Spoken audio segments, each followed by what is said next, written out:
click this. Where's the? Oh, there it is. Yeah. There we go. Hi, chat. Hi, everybody. How we all doing? All right. Well, Yo, Neil sums it up. What up, guys? I just got a bumper parsnip crop. This is good. Got to go buy some more seeds now. I don't know if you've paid attention, but I don't know if you remember, but when you hit 666, you get to create a demon. We did this for Oklo, which sadly we never really get to see Oklo anymore. I know Oklo usually is a lurker because they use that at work and stuff like that. But In chat, Oakley. but Oklo never actually made a demon, never really wanted to. But Oklo actually got to go and make an angel as well, but never really made an angel. When you hit 666 what? Sorry. Yeah, you get No, demon. 666 what? This is an unquantified 666 right now. Oh, my apologies. Gift subs. Okay, got you right. I was like 666 what? And you were like, yes, when you hit 666. No, I'm sorry. And then I'm trying to remember what's the holy number? It's like 10. Is it 1040? I think it is something like that. It's it like a holy depends number. on what god you worship, because for Nurgle, the holy number is 7. 69 and 420. Yeah, I definitely don't worship Nurgle. Well, why not? Because I play Dungeons and Dragons, not Warhammer.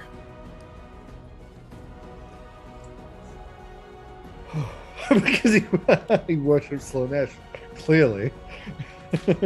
Hold on, what am I supposed to say? Give me a second. I have to remember what I'm supposed to say.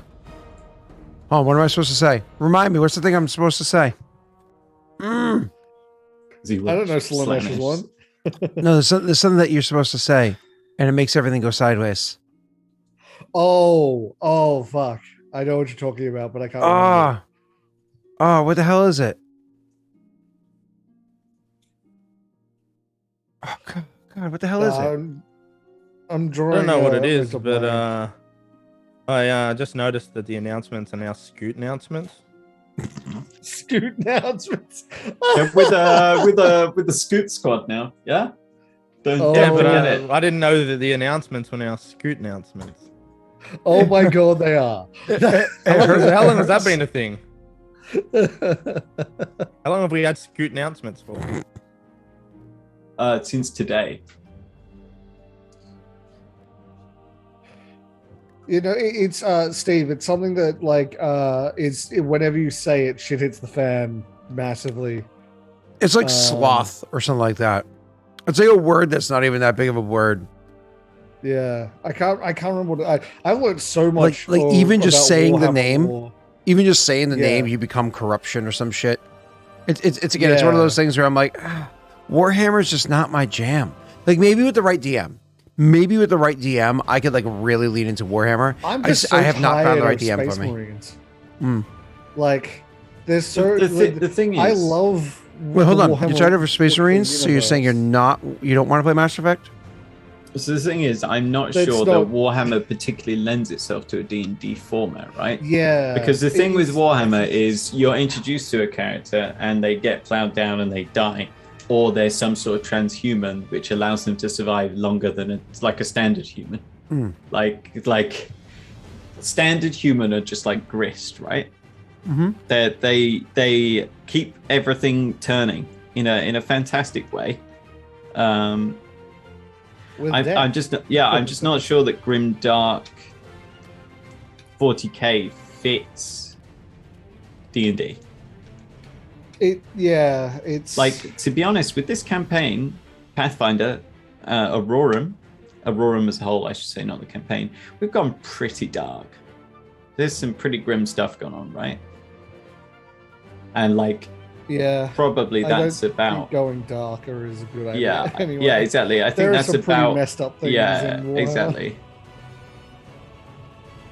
You can see my We've had some little knights waving. We've had some pretty dark stuff. Okay, I'm sorry. I just tried Googling the word you can't say in Warhammer 40k, and apparently the Warhammer 40k crew is so toxic. It's a list of very horrible so things that bad. people that play Warhammer 40k say that just like there's questions about whether or not this person can say the N word, and I'm like, what the? No, I want to know about the god whose name, if you say it, it makes everything go sideways. Like, I don't want to hear about racist people. So on TikTok, a really awesome cosplayer did a fucking amazing Space Marine armor, but she was a girl. And so the comments were fucking toxic, talking about how Space Marines can't be women and stuff like that. The community, some of the community is amazing. Some of that community is fucking abysmal. Well, either way, there's a word that you're not allowed to say. They got like yelled at by everybody for saying. I can't remember what it was. I don't remember. But remember, the D&D community used to be extremely toxic. If you want proof for that, Tesh, why don't we go check out some TSR Twitch? Sorry, Twitter. Yeah, I mean, I hate to say it, but it's probably because it's a space that's populated primarily by young men. That's right, because women can't be astronauts, right? That makes it insular in a way. Whereas D&D is far more inclusive nowadays. And so the entire community has gone that way as well, which is good. Yeah, it is good. Ginny, stop sweating. She's like a game about hyper-masculine super warriors. Don't think that's how that was. So, you know, Oh, that is definitely how that was. Neil, she is not interested in hyper-masculine super warriors. She finds you attractive. Yeah, all right, yeah. She's like, I really like it when I know I can beat the shit out of my man. Ugh, nothing's more attractive. I'd choose me as well. I think something that sums up the way I feel about it is there's all these like who would beat who things on the internet, like which non-existent character would beat this non-existent character. And Warhammer people always have to tell everyone how theirs would beat everyone else. It's like, yes, because sounds like it was made by someone who wanted to make the most OP version of a person you could possibly have. Like, they're bioengineered to be able to eat rocks and like. They're like lots of space marines. Lots of space marines spit acid. They spit acid, so but they're like designed to eat brains and stuff and absorb the memories from that. You're like, come on, dude. Who thought this was a good idea? Just tell them that Captain Marvel can beat them all up. I mean, legitimately, quite frankly, the fact that Captain Marvel didn't just down Thanos is just blows my mind. Like, so, it blows my mind just the sheer reluctance for Scarlet Witch and Captain Marvel. Like, don't get me wrong, I had issues with the Captain Marvel movie, but like, I actually enjoyed that movie. I have issues with all reports of the actress. Like, everybody's just like, oh, how is it working with her? And everybody's just like, we were on set together. And then you watch interviews, and there's like the interviews are usually like these really funny cross interviews, and then you watch interviews with her, and everybody's just kind of like, and like look past her to talk to everybody else because apparently she's just a terrible person. But the character was awesome, and the movies I enjoyed thoroughly. So, but what are you gonna do? Sometimes you work with shitty people. Jake's here. Wow. Wow. What the fuck? Wow. Don't call my boy a shitty person. I didn't say that. You did. I just wanted to be like, Jake's not a part of the No.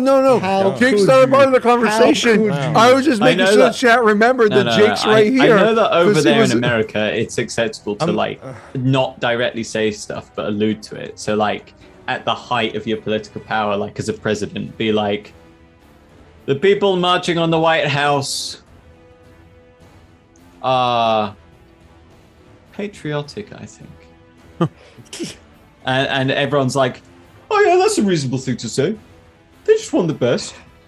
By everyone, you mean like less than 20% of the country. Yeah, sure, Scott. My favorite quote that I've seen about this whole thing was during like one of the hearings where one of the guards, I think it was asked about how a lot of the Republicans are talking about how they were just acting no worse than American tourists, and he responds with, so yeah, if that's how American tourists act, I can understand why the rest of the world hates us. Mm-hmm. And I just, it was so good. So Norway says that he's had enough of our stupid faces talking about non-D&D stuff, and we should get back to that. I maybe paraphrase that ever so slightly. So the issue is we're going to go straight into combat. So we got to get the bullshitting out now. Yeah, they're scared. That's what it comes down to. This is why I kind of like how Star Wars has like Destiny pool, because like once you roll for Destiny, then you're locked in. Right? Yeah. Oh, speaking of locked in, one more tangent. I learned something today. Well, yesterday or the day before, by watching John Oliver that I genuinely didn't know before. Do you guys watch John Oliver or no? No, don't know who that is. You do? I love John Oliver. He's absolutely he's fantastic. He's a British American. Like he's a Brit, but he now lives in America. He's an American citizen now. But he does like a TV show called Last Week Tonight with John Oliver, and it's actually won like awards for the quality of journalism that it is, even though it's a comedy show, because it's really good. Because the bar's low in America, yeah. No, actually, it's genuinely fantastic. Good. Yeah, like ha ha ha, but like really good. Yeah, it's genuinely fantastic. Like other like reporters from like worldwide would go to him and be like, how do you get these stories out? And he's like, well, we're a comedy show. Like we don't get judged the same way as news because we're a comedy show, so we can get away with a lot of shit and saying it in funny ways. Anyways, so apparently there are tails that are butt plugs that people wear. Yeah. I like to think that I know many things in the world. Like, apparently there are like legit like, and not just like, oh, like a little like tails, like that are butt plugs that people wear, and more importantly, butt plugs that lock in. Wow, that's something. Have you seen have you ever watched Shinny stream? You know her 3D avatar? Yeah. Has she shown you the lower half of that? Oh. I mean, it's got cavities. Wait for the response. I did not know that was a thing that existed, and I'm not knocking it. Well, I am genuinely concerned about people with the ones that lock. That genuinely concerns me for health reasons. Interesting. Yeah, like that makes me worried about like the decisions you're making in your life just for the sake of health and well-being. But hey, you know, I'm not here to kink shame. You do you, and you know, whatever. But just be careful out there, because they were talking about ones that only somebody on the internet can unlock, and it could be hacked, and then you could literally be held for ransom before you could unlock it. Yeah. And the scariest part is, what if you paid that ransom and they still didn't unlock it? There would be ways to get it off. That's embarrassing. That's pretty. Isn't that just like, that's just scary to me? Like, I mean, it's funny, but it's horrific. Yeah, right. Like, well, it's funny, yes, but it's horrific, and it's like, I'm just like you do you. Like, I'm not here to knock what you're into, Anno, or anything, but you do you. But just understands that that to be careful, okay? Oh boy. All right. So my understanding of yiffing has expanded. Anyways, moving on. The campaign. Jake, would you like to sum us up on where we are in combat? Can you sum it up in 2 words? More if you need to.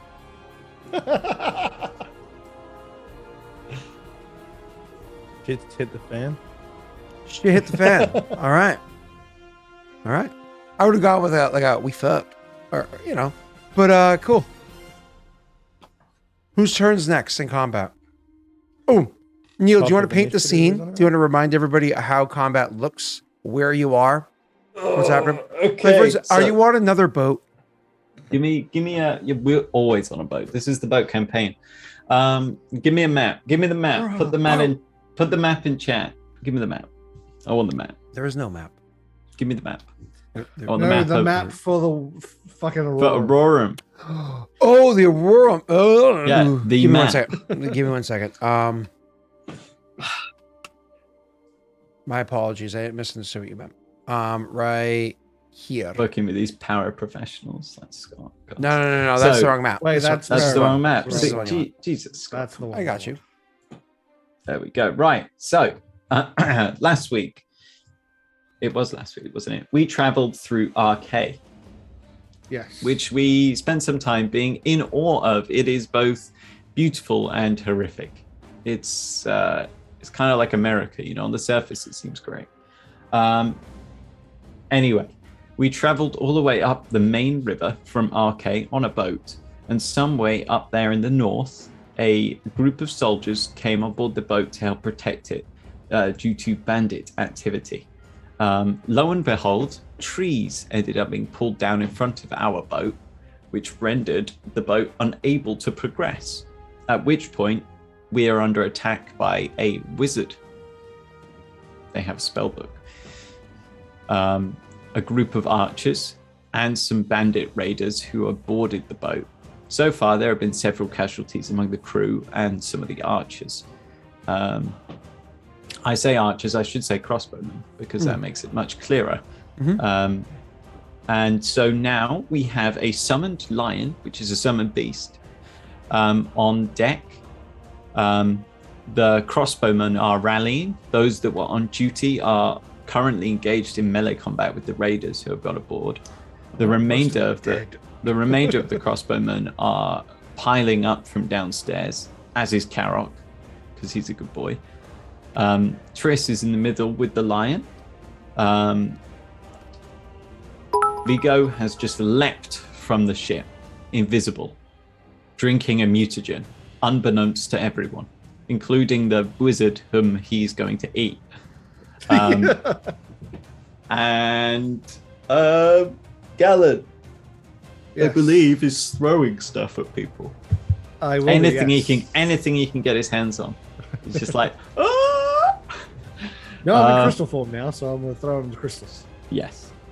And that is where we pick up combat. Currently, all of our allies have a +1 to hit. That's right. I forgot about that. How long does that last? Let me check. That's fantastic to know.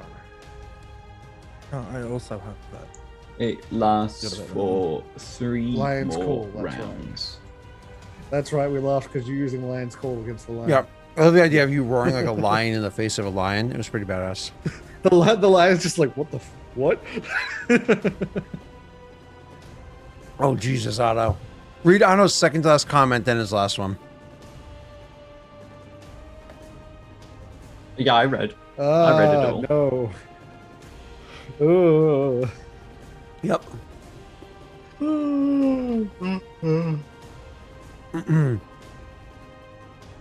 Poor Norway. He sits there, he's like, I just want some good, clean Dungeons & Dragons with a story that I enjoy. Yeah, now he's saying, or not. And then he's like, and then it has to go down this path. Why does it have to go down this path? Why can't we just enjoy some good, clean fun? All right. I'm right there with you, Nori. These people. You keep your filth in your bedroom. No. So, let's get into the game because I know Jake is actually excited about his turn. Let us go to Viggo. So Viggo just went. The next step is going to be the next group here. Now, the only downside is me trying to remember which group is which group. Give me 1 second. All right, this group here was the second one to jump on. The other group was one that got kind of semi-devastated. And this group here was the one that was... Okay. Let me just double check my roll from before.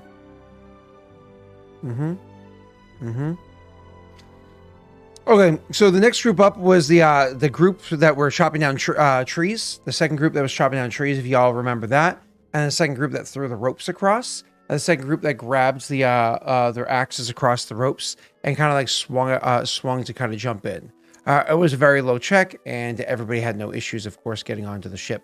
So this is the other group that's been attacking the crew that's with you guys.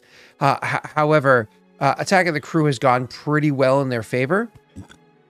Excuse me. Remember, please separate crew from whatever the brigands, because that was something you had an issue with last time. You kept saying crew for both. Excuse me, I make no mistakes. Thank you very much. So, and whoop whoop, hype train inbound. Ooh, hype train. Yeah. That's the cool part about this one is if one of you guys end up using one of your abilities, this hype train could end up replacing that. So it's almost incentive to use one of those powers, boys. All right, so let's see where this goes. So this group of brigands kind of swung in. They were attacking the crew before, and it was going pretty well. But unfortunately for them, the crew are not the particularly dangerous people here. You boys are. So this group of people is actually going to start turning their attention and coming towards those that are on the ship. Now, as much as they would love to attack the little wimpy guy to get him out of the way, the little wimpy guy doesn't exist. He disappeared and went away. So instead, he's actually going to end up turning his attention towards the other two of you that happen to be there. If I remember correctly, Karok has just kicked down the door and ran into the deck of the ship, but you have yet to mount the good boy yet. Is that correct? Mm-hmm. Cool. We're on to level 2, boys. So with the Karok, with Karok kind of like coming onto the boat, I think you're going to bring my. Oh, and you're not on the upstairs yet, Tesh. You're downstairs, Supermaning, right? No, I am. I just got upstairs. He's just come up. Yeah, I'm pretty sure I just got upstairs because I saw all this go down, and my plan was to attack. All right, cool. So I think I'm gonna Superman that. They're actually gonna come running up to you, sir. Because all crystalline and stuff like that. They're gonna come charging across the deck to go attack you. Not charge attack, but running across the deck to attack you. I just have to confirm their chance to hit. I believe it was a +4. I just have to scrolling up to confirm what I had. Oh, that's right. Yeah, that was with the archers were +5. They were +4. Because it was nope. They're +5s. That's right. These guys are +5s. Cool. So / R D what? Okay. What? Wait, what? I can't remember enough.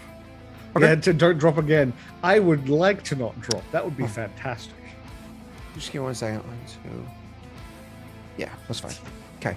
So the +5s are attacking you, sir. So this is going to be 3 attacks against you with a +5. The first one's going to be normal. The other 2 are going to be trying to move into flanking around you to see if they can do that. Fun thing though, one of those 2 people that are trying to move into flanking around you is going to try to do so as you are trying to do so, but they have to move through one of your threatened squares to get into that position. So they actually have to make an acrobatics check to try not to provoke an attack of opportunity. So first attack, he just steps up to attack you. I think an 18 actually hits you. Just barely. Cool. So their damage is going to be because I described them as using short swords before. Axes, because they were the ones chopping down the trees. So one /R 1d8 +2, two-handed. Sorry, +3. Right. Yep. So you're going to subtract 2 from that, right? Yeah. Whoa, V sword. 7. Jesus, V sword. Whoop whoop. Here comes level 3. God. All right, second attack against you is not a flank attack yet because he has not moved into flank yet. Oh, there's so much shit going on in chat. I'm not going to luck that one. And this third one, they're actually going to try to acrobatics. So just so you know how this works, after acrobatics, DC equal to your CMD. Look for that in your character sheet. I have this for a modifier. CMD? Oh. Okay. Yep. It's a 15. I assume that misses. That very much does not meet my CMD. So you get an attack of opportunity against this person. Awesome. Once more with feeling. Hey, Game White Wolf. Yeah. I haven't seen you in a hot minute. How you been? Scooting on in here. Ugh! Hey. I hate it every time I say it. I gotta make like a button that I press so it says it for me. Like, scooting on in. So I don't have to. So as this guy tries to roll past, I rearrange one of the spikes and just stab him as he goes past. I still like every time you talk about rearranging the spikes in my brain space here, in my head's image, I always see it as being a the Guyver, right? Guyver, the movie from the 80s. Sorry, or the anime. Oh yeah, I don't know the one. Think if you want to get what I'm thinking of, think Prototype, the game, where he just spikes would come out of him, sort of thing. Oh sure, That's sure, what I'm sure. sort of imagining. Yeah. Once more with I also like the feeling. idea of what the hell is his name? Greed from FMA. Yes. Yes. Oh, his body exactly, becomes yeah. like what is it called? The ultimate shield or the perfect shield? What is it called? Yeah. Yeah. The perfect shield. Yeah. Perfect Yeah. defense. Yeah, yeah, and it has like some spiky parts on it or whatever. Yeah. All right, 7 points of damage to the dude. Yep. 7 points is pretty amazing. It's pretty beefcake right there. That person is. Let me give you a second. That person's still standing though. All right, cool.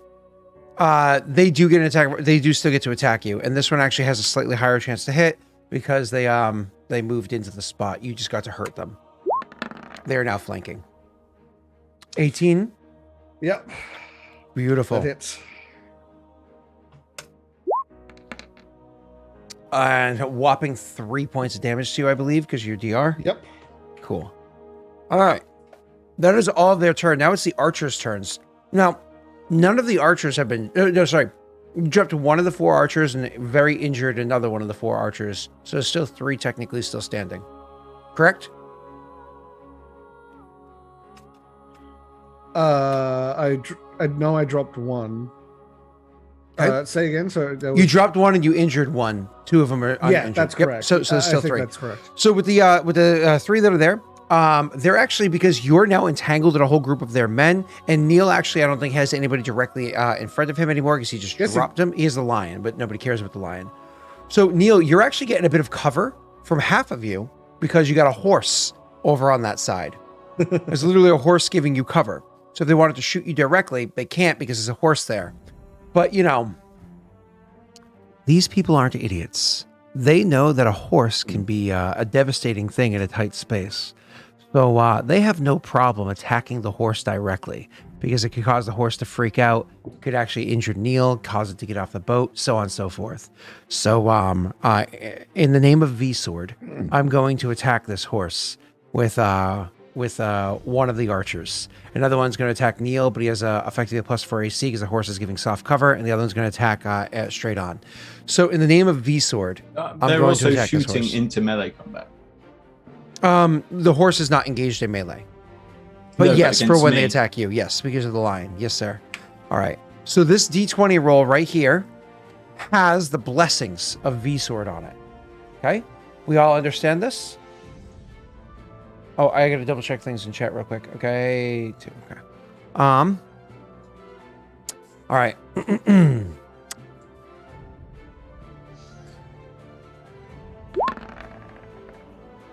Excuse me. You see that die hit itself. It was like, I'm sorry. It legit hit itself. Let's make sure we show that off. I see you. Peekaboo. Ah. All right. So clearly V-Sword has a Swedish background. She's into the meatballs. This isn't Braga. Horse Big Sword. meatballs. That I didn't mean that wouldn't hit Carol, to be clear. A 21 would not hit Carrick? It's a 21. Yeah. It's an 18. What? Oh, sorry. I didn't see the most recent thing. Oh, okay. That will get it. Good. It's Good. just- I was about to be very impressed with Karok's AC. I know he's got Bardic, but cheapers creepers. All right, come on. Give me max. That's all right. Ooh. So 5 points of damage to Carrick. Now, Carrick just got shot with an arrow, which honestly, Carrick has how many health points? Like 30 something? 38. 38. So this doesn't He has mean like more an HP than arrow me. is sticking inside the horse. Let's be clear for a second. This means that an arrow was shot by, and like just because the arc of the arrowhead kind of like swung by and ended up like cutting deep, like putting a deep slash into the horse's flank side. You know what I mean? So it is like a deep cut in its backside, but it didn't actually like stick inside the horse. So either way, that causes the horse to get a little upset, freak out a little bit. Neil, you might have to make for a handle animal check on your turn if you want to give it some sort of commands, but we'll worry about that in a second, okay? The other 2 attacks are going to be against you, sir. As you previously stated, any attacks shooting into melee, which would be the case for you, have a -4 chance to hit. And the 1 attack shooting from the other side of the horse has a +4 to your AC. So this is an 8-point swing. So I'm going to, you keep your AC the same. I'm just going to roll 1d20 -3 instead of +5 for the first attack. Okay, sir? I'll take that as a yes. That does not hit. The second attack is going to be a 1d20 +1 instead of +5. Okay, sir? I'll take that as a yes. Oh, come on! Oh, that was terrifying. That was fucking terrifying. Come on! Neil, did you see that? Neil's not even paying It attention. rolled onto the 20 and sat on the 20, not even close. and then just slowly rolled off. Did you see that? Can somebody clip that? Can somebody clip that? Terrifying. Oh my god! It was like somebody shook the table. It was literally one of those things, like I'm rolling the die, and like Tesh sneezed and bumped the table, and everybody's just like, Josh! You know? Oh god. Because I'm saving it for not this Saturday, because somebody can't play this Saturday, but next Saturday's Patreon campaign. It's all saving up for that. We're gonna end up killing poor Ash. All right. Jesus, such a disappointing round. Galen, it's your turn, sir. Okay, so I have a couple of questions because I don't usually get in close combat in Pathfinder. So, am I able to do what that other guy did and do an acrobatics check to try and not take an attack of opportunity? Well, if you have a space out, you can free 5-foot step. So there's 2 rules to this one. One of them is you can actually move through a threatened square, take an acrobatics check. I'll go over the DC in a second. The other thing you can do is move through an enemy's actual square itself. Thank you, Nori. Through an enemy's actual square itself, but in doing so, it's a much higher DC. Okay, so to move through a threatened square, it's a DC equal to the highest. What's the word I'm looking for here? CMD. CMD. So say it's a multi-threatened square, which it would be because there's people around you. The highest CMD +2 for each additional person who threatens that square, right? Okay. But you do have 3 people around you, so you'd be moving actually technically diagonally because you have 1 in front of you and 1 on either side because they came to the side. So you have to move diagonally. Diagonally, actually, technically, you have to move through a square because diagonal's not like it's not like you can perfectly penetrate through that diagonal area. So it's a much higher DC. If I 5-foot step back, I would still get disadvantage for attacking the one that I stepped away from because the other 2 are in combat with me. What are you trying to do? I'm trying to figure out a way I can not get like negatives on my attacks, my ranged attacks. If you 5-foot step back, the people to the sides would have all the same penalties of being within melee because they're going to be diagonally in front of you. But the person in front of you is 10 feet ahead now, so you have a clear shot. The person in front, I'd be able to do it. Okay.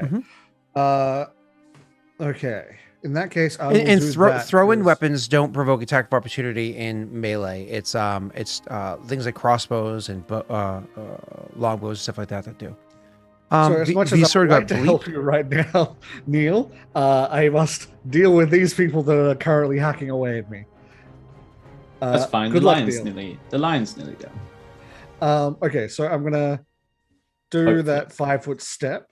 Then I am going to use deep focus again to channel 2 points into it.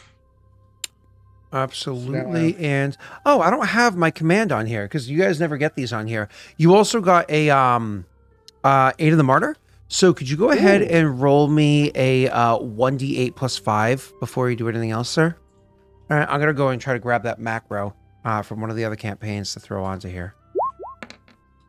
So that's okay. That's okay. It's still 6 health. That gives you back what you had lost. That is still nice. Yeah. So you're good. That is very nice. Thank you. And don't forget, it's also a +1. Is that all that gives you temp health? I don't need to add any other modifiers. It's also a +1 chance to hit. Okay. I will just alter Lion's Call to be +2 for now. That's fine. Yep. I'm trying to get it on there for you. So then I'm gonna throw a bolt at that guy. The guy that's directly across from you, yeah. Yeah. 21 absolutely will hit. Now, remind you, this is not the person that you had hit for the... yeah, okay, cool. but I'm gonna hit him with that and that. 12. That could have been better. That's still good. That's minimum damage on my main thing. Oh, That's exactly what I rolled as well. That's hilarious. Cool. Awesome. Awesome. So Man, so look at that crit damage though. So again, you hurt the guy, but unfortunately didn't drop him. Oh wait, you have a deep crystal focus? Yeah, so 6 damage extra, so 12. That's right, total. because you had charged the 2 points before, but they never actually triggered. That's right. Oh, you're right. I did do that, so I didn't need to actually spend it this time. Yeah, that's right. So you need 12 points of damage. Actually, again, against an uninjured person, 12 does not drop them. Okay. Oh dear. Do you have a second attack? No, we don't have second attacks yet. Well, sometimes you have special abilities or whatever it is that does that kind of stuff, right? Awesome. You just need to get a little bit more beat up to have a second attack. All right. Let's go with that. After that is the first group that came onto the ship and started attacking the crew. The first group of brigands that attacked the crew. This is the one that got kind of devastated by the archers when they came up from downstairs. So this group here. Bless you. My apologies. This crew here is going to spend their time finishing off the crew that was up in the front area. The initial 6 that were here beforehand, there were a couple of them left over. They're all going to have been finished off, except for, because I'm not a monster, except for the one that's already passed out from bleeding and whatnot, but was treated by wounds from Viggo. That one will actually end up surviving. But the other 5 of the initial crew members, unfortunately, are going to be killed at this point, and they're moving this way to attack the others. That brings us to the crew that had actually swung onto the ship on the trees and whatnot. I don't know if you remember. They're not crew. Sorry, the crew that swung onto the tree. That's the first mistake I made this time. The brigands that swung onto the crew, onto the ship. Oh my god! Remember, one of them was kind of like hung up and they're like, oh. But he actually hasn't died yet. No, he got shot and fell. Yeah, but he didn't die. I think he fell into the water too, right? But he did not actually die yet. I can't remember. But the others are still there. They're going to move up to engage into melee with you, Neil. So there's 2 of them. They're moving up to engage into melee with you. Oh dear. One of them flanking opposite the lion. The other one not flanking. And again, Carrick is right there. Okay. All right, so the 2 attacks against you, sir. How can he flank against the lion if Carrick's behind him? Going around the other side. Carrick's up behind the character, I imagine, came up kind of next to him. We'll say no flank. That's fine. We'll say no flank. We'll say they're flanking the lion on either side of the lion, facing him from a front. That's fine. These guys were attacking with, say, modifier the +5. So, Neil, these attacks are against you, sir. Boy. 9 does not hit. Does a 19? It will, unfortunately, because I am challenged against the lion. Okay, cool. I was like, I know you have a really high AC. I do. All right. But I got -2 against most people right now.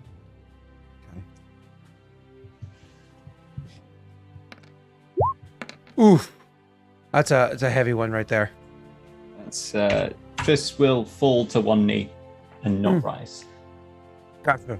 Oh, what are you? 0 health points? Shit. Mm-hmm. Is it exactly 0 health points? 0 health points means that he is disabled, but not dropped, which means that he can technically still make a move action or a standard action on his turn, not a full round action. If he chooses to make a standard action, Could he drink a potion? He can drink a potion. If he chooses to make a standard action, and that standard action does not bring him above 0, he suffers 1 health point of damage and falls unconscious, bringing him to -1. He does have the swift action potion belt, though. He does. It's his turn. Let me just double check. I don't know if disabled allows for immediate or swift actions. Let me just double check that. Pathfinder, disabled. Can you drink a potion as a swift and as an action? With the potion belt, it's a swift action. Yeah. Oh, you mean, but can give me one double second. up? So a character. Hold on. Let me just double check. A character with 0 health points who has or with 1 or one who has negative health points but has become stable and conscious is disabled. Disabled character may make a single move or standard action each round, but not both. Nor can he take full round actions, but he can still take swift, immediate, and free actions. So that does confirm that. Okay. Ra confirms it. That's sick. So you can take a potion and then either continue fighting or take another potion. Right. So it's my turn, right? It is now, sir. Yes, sir. Right. So let's just donk that down because I will drink a potion. Cure light wounds.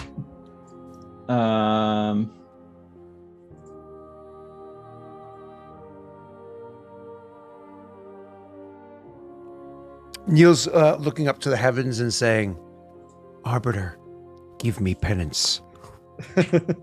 Roll. What is it? 1d for light wounds? 1d8 plus 1, yeah? Si, senor. We'll take it. 5. So I get you up to 5. Now you're no longer disabled. You still have a move and standard or free actions, as well as everything else you would normally have. So I've got a free 5-foot step, right? You do. Do you want to mount your horsey? No. Okay. So we're theatre of the mind here, so you're gonna have to work with me. I'm working. I'm sort of in the middle. Mhm. Karok is behind me. Mhm. Lion is in front of me, and I've flanked, and on either side are 2 soldiers. Correct. And Either side of the lions- lion. Either side of the lion. Yes. That's what he said, Now, yeah. here's the thing though with lions, is they're actually large-sized creatures. So if you Like imagine, Karok, because you have to imagine if there's 3 squares in front of you, there's the lions taking up, like, say, the square directly in front and 1 to the left. You have a guy taking the 1 to the right, and then another guy taking kind of like immediately to your left, right? Okay, right. So yeah, 3 I squares get and 1 to your side, and then Karok is kind of like, we'll say, not quite behind you. It is next to you and diagonally behind you, sort of a thing, right? Okay. Meaning that there's still technically 2 squares directly behind you and behind to your left are still available. Yeah. What I want to know is Holy shit. With Okay. my 5 foot. Neil, I need you to hold on 1 second before you do anything else. 1 second before you do anything else. Could you go ahead and check out your macro options? Ooh. And yeah. you'll see a big beautiful blessing there. You want to go ahead and click that? Oh, hell yeah. Okay. What would you like to do? I can't use a full Yeah, you attack can. action. Yeah, you I can. used a swift. Yeah. Swift you to can get. still... Yeah. Yeah. If you can't do standard or move and still do full attack, because a full attack Okay. is a combination of those two. Okay, so can I? Is it a move action to mount? So mounting is either a move action or a free action if you can beat a DC 20 ride check. Are you confident in a DC 20 ride check? Not necessarily. So if I fail it, what happens? And you can thank V-Sword for that one. Then you just have to spend your move action. You're already locked in. You have to spend your move action to do it. What's your bonus? What's your modifier? Plus 10. So that's a 55% chance of success without luck. That's it's rolling the dice literally. Do you have anything else that gives you if you fail it, you still get an attack, maybe, but you just won't get double. Yeah, you just want to get the extra one. Yeah, So I all right. think No, we won't do that. We won't risk it. you're not I gonna risk it? will. He falls to one knee, Mhm. and then he reaches down, drinks a potion, throws it on the deck, and comes up with a swinging uppercut. Let's see whether we can just put this line down with a couple of... I like the idea of it shattering the deck, and Jack B goes, "Those are expensive."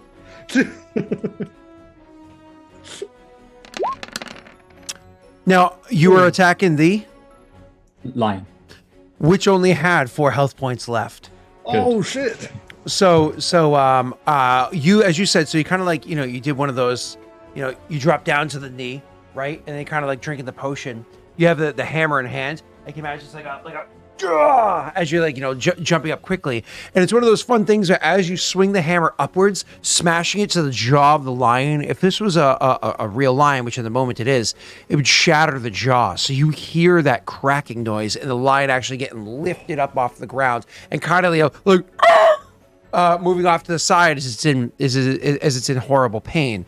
Like the pain of your cat when you leave the room for more than 5 minutes, right? So you're, but as you see it kind of like flop to the side, and for a moment you actually almost feel guilty because you're actually genuinely an animal lover. I'm sure maybe all your characters, but your character literally is an animal lover, including everything that happened with Chris before, right? Whose flesh you wear. But that opportunity is not going to happen for you again. You ain't making no boots. Skin, not his flesh. Sure.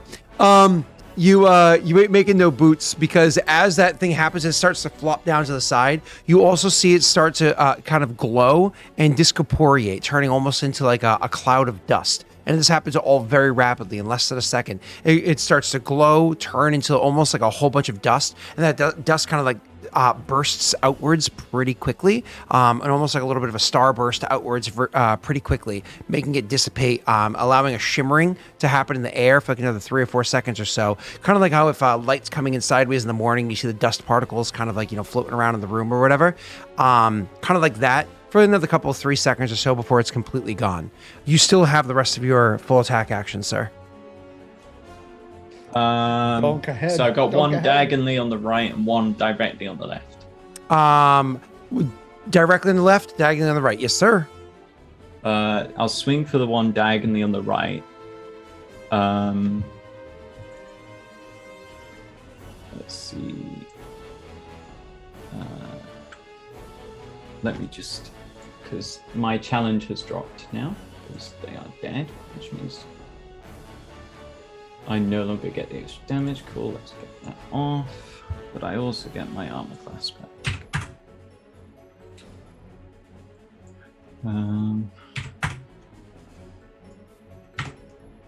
Lot of buffs. So many buffs. Okay, turn and swing.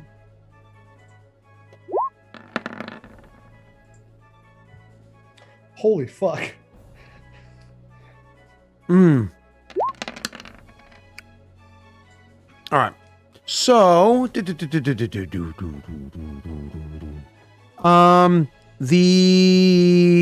8 points of damage to that guy. This is the one that would have been injured prior, because again, remember they received a volley beforehand. Your character clearly would have chosen an injured one. Yeah. So you clearly would have chosen the injured one. So you swung, you hit the guy, and I'll allow you to describe how you drop them. I mean, this is an unarmored person, right? Relatively. Unarmored, yeah. We're talking like light leathers, and Neil has an opinion of leather. Yeah, I do. I mean, the horseman pick, like the pick literally just enters the skull with no resistance, and that's it. Mm-hmm. It's just in, and then the resistance is bringing it out. Mm-hmm. Karok, I am not on him. He can act. What is it for me to command him? I think it's actually a move action, isn't it? I'm fairly certain it is, because that's what I would use in place of my move action.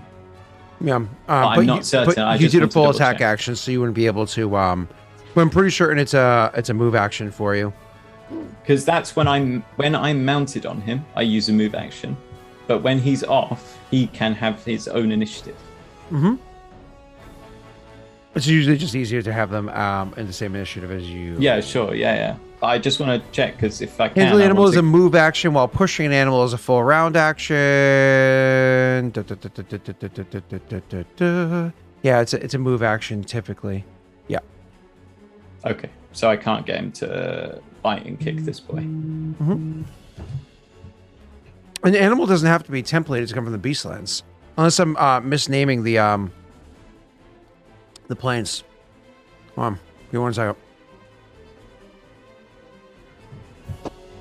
Give me 1 second. Outlands. I said Beastlands. I meant Outlands. My apologies. Yeah, it's from the Outlands, not the Beastlands. Beastlands are neutral, are chaotic neutral. It's not from the Outlands. I just said the wrong one.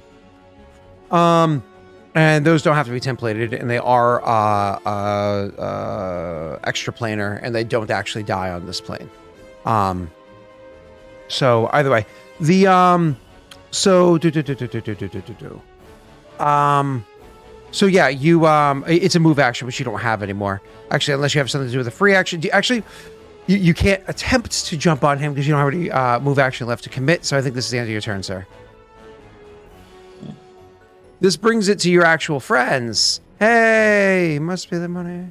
So they're actually going to lock load and try to fire at the boarding brigands, not crew, at the front end of the ship, the one that just finished off their friends. They're going to lock load and fire back at them. So they're going to do a fun little volley. This leads to the others trying to make a reflex saves against the volley. Hopefully they do well. They're probably going to do poorly. The modifier is a plus. The modifier for them is a +2. Anno, are you still here? You want to roll me a 1d20? If Anno doesn't respond in like 10 seconds, we can let V-Sword go ahead and roll me that 1d20. V-Sword could be the bad guy here. Oh, there he is. Oh, look at that roll. The +2? Yeah, they take half damage. That crew's still up. Cool. God damn. The brigands are still up. There we go. Yeah, God damn it. Oh. I totally forgot something. Before Tristan's turn, immediately before Tristan's turn, when it was the big axe people, that person was also still supposed to be the wizard. That was actually when the wizard was supposed to act as well. I forgot to act as the wizard. For that, I deeply apologize. Let me get his spell up for you. One moment for what he was going to cast. Deeply apologetic. I'm in danger. I'm in danger. Funny. Am I wrong? Nah, you good, bro. It's all good. He's good at the moment. He's nowhere near anybody. All right. Yeah. You are perfectly safe. Everything is perfectly fine. Here we go. I'm going to try this one on you, Tesh, because it's long range. It's a fun one. I'm going to try this one, but I do have to make a touch attack against you, so hopefully I hit. So it's going to be a... Let me just double check what... Your touch AC is? No, well, that as well. I'm checking if I have Stalwart on, which I do. So I have Evasion and Stalwart on as modification, so this could be interesting. No! No, this is so bad! Oh, no! Well, you guys are wimps and you turned off crits. You disabled that feature by opening the command bar. But, oh, come on. Why do I roll such trash? Okay. So the spell I would cast. So the spell I cast, Jake, you can go ahead and roll me a spellcraft to see if you could identify it without me just identifying describing the effect. Yep. Oh. Yep. So he casts Acid I Arrow. really wanted that roll for the next turn. Oh, shit. He casts Acid Arrow. Acid Arrow? Mm-hmm.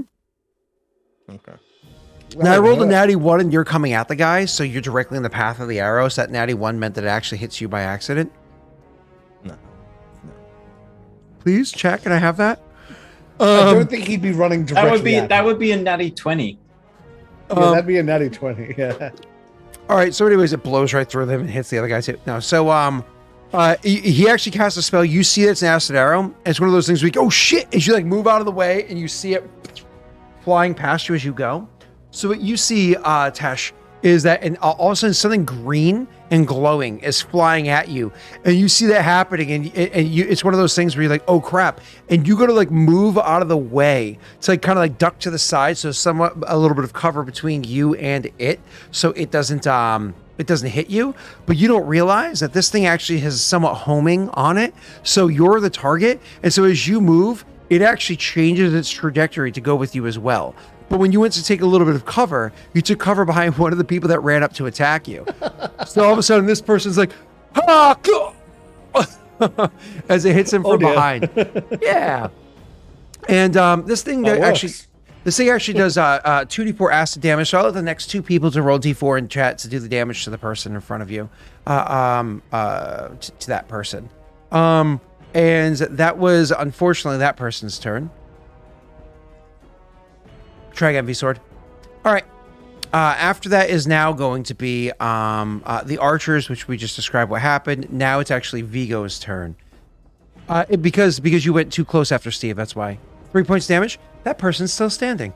That's the one that Tesh hit for, what was it, 8? That dude is fucking wrecked. Like, he's not having a good day. Mm-hmm. All right. Melty face. So Viggo just jumped off of the ship, landing. As he watches that acid arrow coming through, he starts to move forward, using a swift action to drink a cat's grace potion. Beautiful. Now, quick question before you continue. I originally described this guy as being, 50 feet off the ship or whatever it was? 40. Yeah, because maybe he was like 50 feet away, but then spell. He should be in range for a charge. Yeah. There was for a charge like attack, 40 definitely. feet. Yeah, Right. there was like a specific range that you had to be in for one of your spells. For the summon spell, I think it was. Beautiful. Right. Yeah. So he does that, and his pace quickens as he runs and pounces at the mage. So out of nowhere, all of a sudden, hitting him. I don't know if it's head on or to the side. It's your description. Clever girl. Yeah. So as he jumps forward, He doesn't even get a clever girl moment because Jake's invisible. Exactly. Yeah. I know. It's crazy. okay, good. Oh my god! And What a he's good roll too. flat-footed as well, right? Yeah. Sneak attack applies to this. He's correct? he's flat-footed. Oh no, it's not touch attack. Yeah, it's just flat-footed. I'm sorry. Go ahead. His pants are down.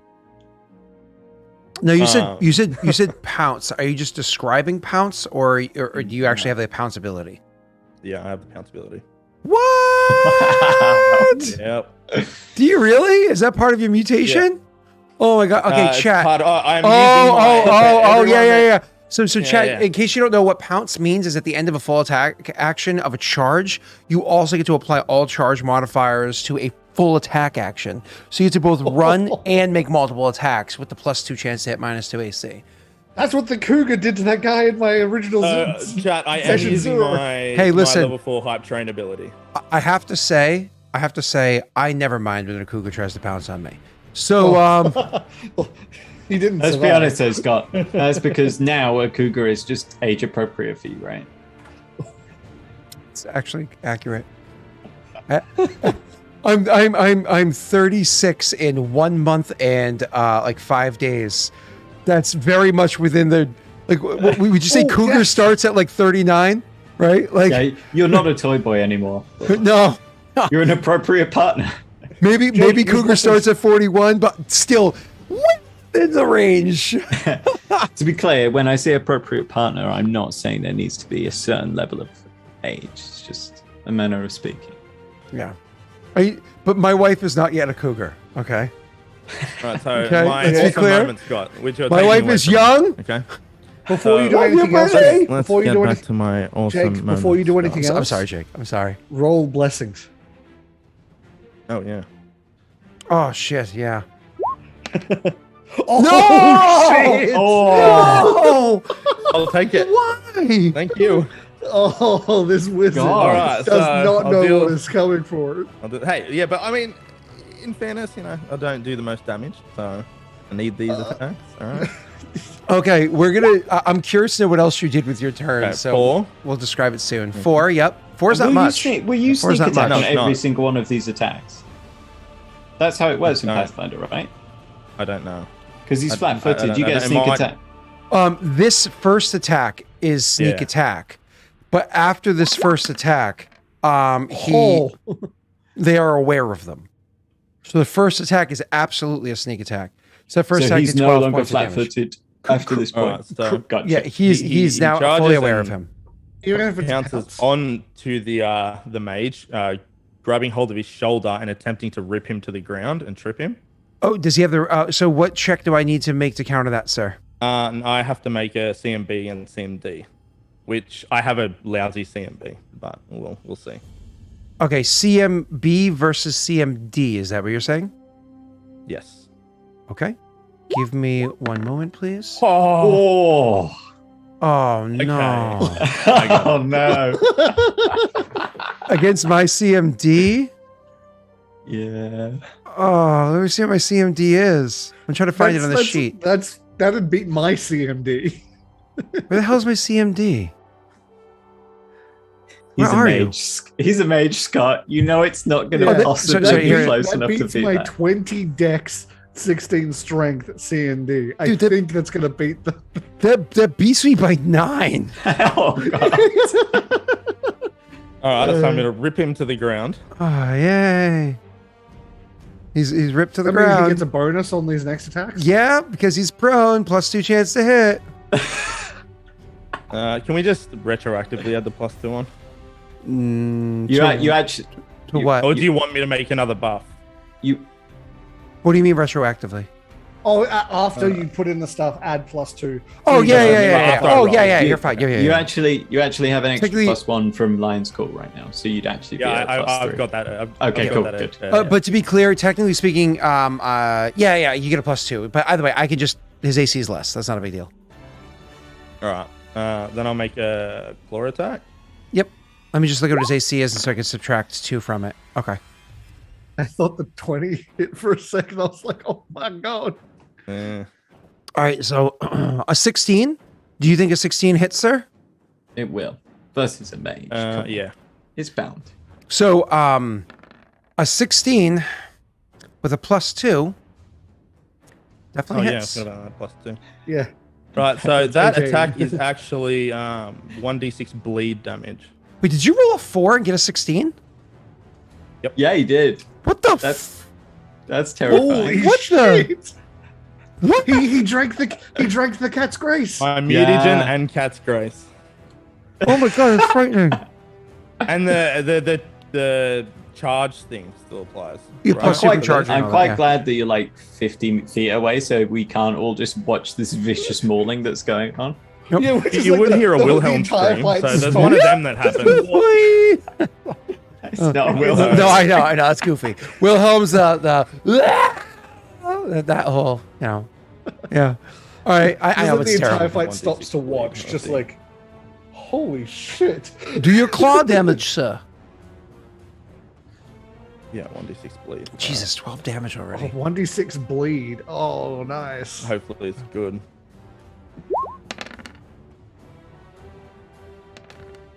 So it'd be a 5 because I have a +1 strength modifier, which I don't think applies for this. Wait, what do you mean it's a 5? That's a 6 right there. Yeah, but I'm not. I think it's just a straight. Is it a straight d6 bleed? I'm not actually rolling my claw damage, right? Oh yeah, bleed doesn't apply till next turn, right? I think so. Yeah. So next turn he takes the bleed damage. He continues to bleed out. Yeah. Yeah. So we worry about Right, that next time. Go ahead. Okay. Yep. Then he'll make another claw attack. Sorry. Hey, look, you're 30 Oh my- hits. God. Sneak attack doesn't apply when he's prone, does it? No, Okay. because he's not denied his dexterity bonus AC. Yeah. And then ripping away at his shoulder, he tries to bite him again. Yep, with your final attack. Yeah. Yep. Man's So been it's mauled. 10, 22, 26 points of damage total. Yes, and he has the bleed damage at the start of his next turn. 26 points of damage total. Jesus Christ. The parent military didn't train him for this. Are they dead? Do they live, Scott? They're still alive. Are they going to survive the bleed? I reckon they're just going to keel over. They're still alive. Next turn starts, bleh, down they go. You have that cat emote, right? Of you being a cat in some other chat, Scott. I think we should get one of Jake being a cat now. You're talking about the Crosser one. Yeah, that one wasn't as popular as I hoped it would be. I actually really liked it. I thought Ollie did a good job making that one, but like it never gets used, which is sad. So I'll end up replacing it with a different one. Anyways, so I don't know if you guys can make a perception or something to hear this guy scream and to be able to tell what's going on. they're all, but you think about it, they're on a ship with so many. It's not like, oh, they're fighting 2 or 3 people. There's a ton of people, including tons of people dying. Lots of shots in the ship, lots of clashing of metal and stuff like that. I actually, because the DC would be very high with them having a huge penalty. I'm not even going to have them roll, right? This is like the classic battlefield sounds you hear where it's like clink, clink, clank, clink, clank. Oh, clank, clank, clink, clank. Yeah. So, and they're on a boat too. So every stomp has an echo in the wood. And I'm on a boat. So anyways, We're always on a boat. that leads to the next group, the one that we talked about beforehand, the bottom of the team. This is the one that had kind of gone up and I believe initially attacked. Was it Neil or Tesh? Who did I attack first last time? I got Tesh. attacked before, At the beginning of the session. Yeah, it was Tesh. So they're going up to you. So they already went up to you. You had you unfortunately didn't drop any of them. You just very much hurt them. So one of them, they're all still standing there. I think it was 3 that went up to you. They're still standing there. For them, it's all just a free 5-foot step to step right back up. But one of them is like, oh, kind of like reaching up, like his back like friggin' hurts. It's like, oh, kind of like trying to get that thing that's inside of his back, like burning into his back that just sucks. And he's gonna like, they're all gonna reach up and try to swing at you again. But there's definitely like some clear discomfort. So we're gonna do the guy that without the +2 first. So he just has a +5, I believe, was the chance to hit. No, +4 chance to hit against you.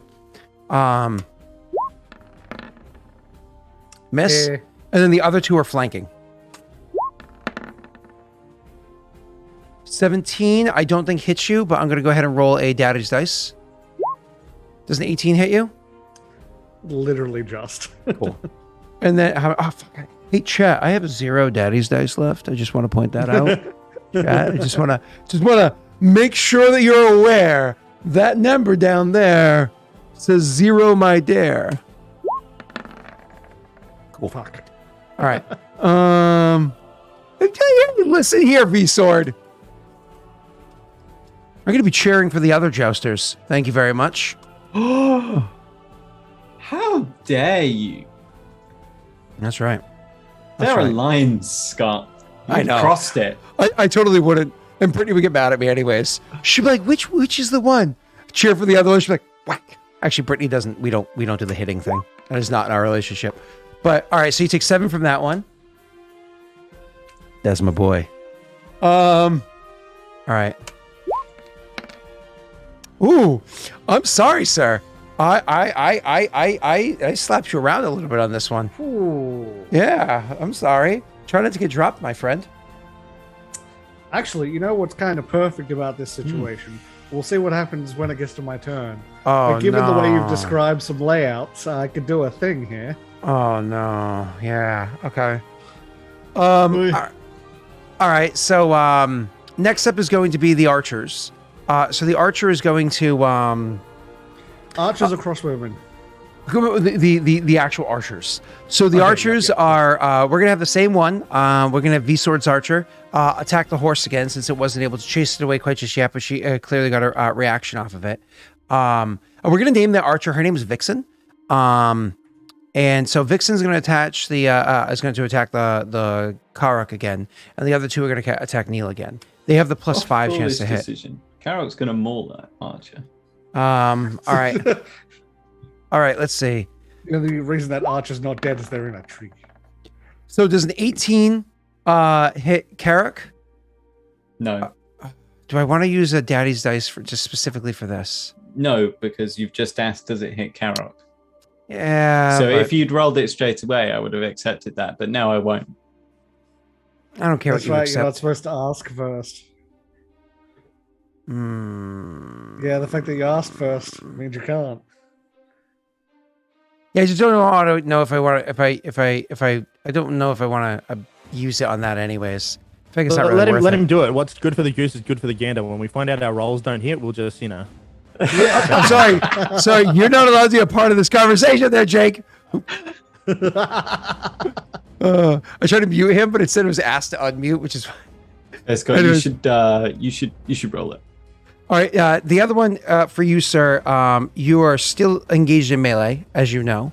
So there's going to be and you still have the cover from your horsey. So this is going to be the one that's the instead of a +5, it's a -3. Okay. Yep. Same as last time. And instead of a +5, it's a +1 for this last one. Ooh, a 19. Hold up. A 19, because you're no longer challenged to the lion. That means your AC is going to be a little bit higher. Mm-hmm. Fuck. That will hit. I know. Ooh. And this time Triss will fall and not just to one knee. Yeah. That's how Tristan falls. well. And Tristan hasn't received aid yet, so he's still aid eligible. All right, so that is the archers. They actually have a successful turn. Though they aren't able to hit Carrick, one of them is able to land a shot that actually truly hits Triss. Like, it's kind of one of those things where it actually clips into his armor, kind of like swings in and actually digs enough into him. And he kind of like, when he drops down to the knee, kind of like reaching for it. It's just, there's like a lot of pain. You can imagine he kind of, keeps going down. And you can imagine he's still conscious, but, just kind of like fighting for like the strength to get back up because he's just in a lot of pain. Like Tristan is in a lot of pain. Gallon, it is now your turn, sir. So, the way that you've described this scene is if I 5-foot step back, I have 3 people in front of me. Two directly in front of me, and then 2 that are 5 feet in front of me. And if you made a acrobatics check, DC equal to the highest CMD plus 4, you could actually move back half your speed. I may not need to. Okay. And you described the one that is currently alive to the left of Rayron. The way you've described this, Rayron, Tristan. Who? Tristan. The way you've described this, I would be able to get an AoE on all of them and on none of us because the crossbowmen stayed behind us. Don't forget correct, they're blessings, behind you. Tesh. Pardon? Voices. Blessing blessings. Blessing of Vroga. Oh, what the? Well, it doesn't. That technically doesn't apply for this one, anyways, because this is a full attack action, but it's your special it doesn't ability. Matter. Yeah, What I'm going to be doing is a special ability. No, but it says full attack action. Yeah, but as part, you get 1 extra attack. As part of regardless of what it is. Yeah, but as part of I'm okay with it not. This is my apologies. This is a full round action, not a full attack. I'm only teasing. Yeah. So I would be able to get all of them in the AoE, correct? The only issue is, did we make your AoE friendly fire friendly? Like can you hit? And actually, Snaga's asking the same question right now. By the way, hey Joey. Well, that's the thing. With the you said it was to the left. The one that is currently alive is to the left of Rayron. Tristan. Correct. I was imagining I was to that side as well, because that's the way I've been imagining this whole fight. But my point is, because like the way that the AoE works, because you're talking about some hardcore precision here, right? I don't recall if we made it, because most AoEs are going to hit your friends as well as your foes, unless it states otherwise. I feel like in this scenario, yours would as well, because it's literally just like an exploding, like because we described it as almost like a burst of a bunch of little shards everywhere. Yeah. Sort of, Yeah. So just give me a second to kind of like paint this out in my head. So you're standing there, he's there.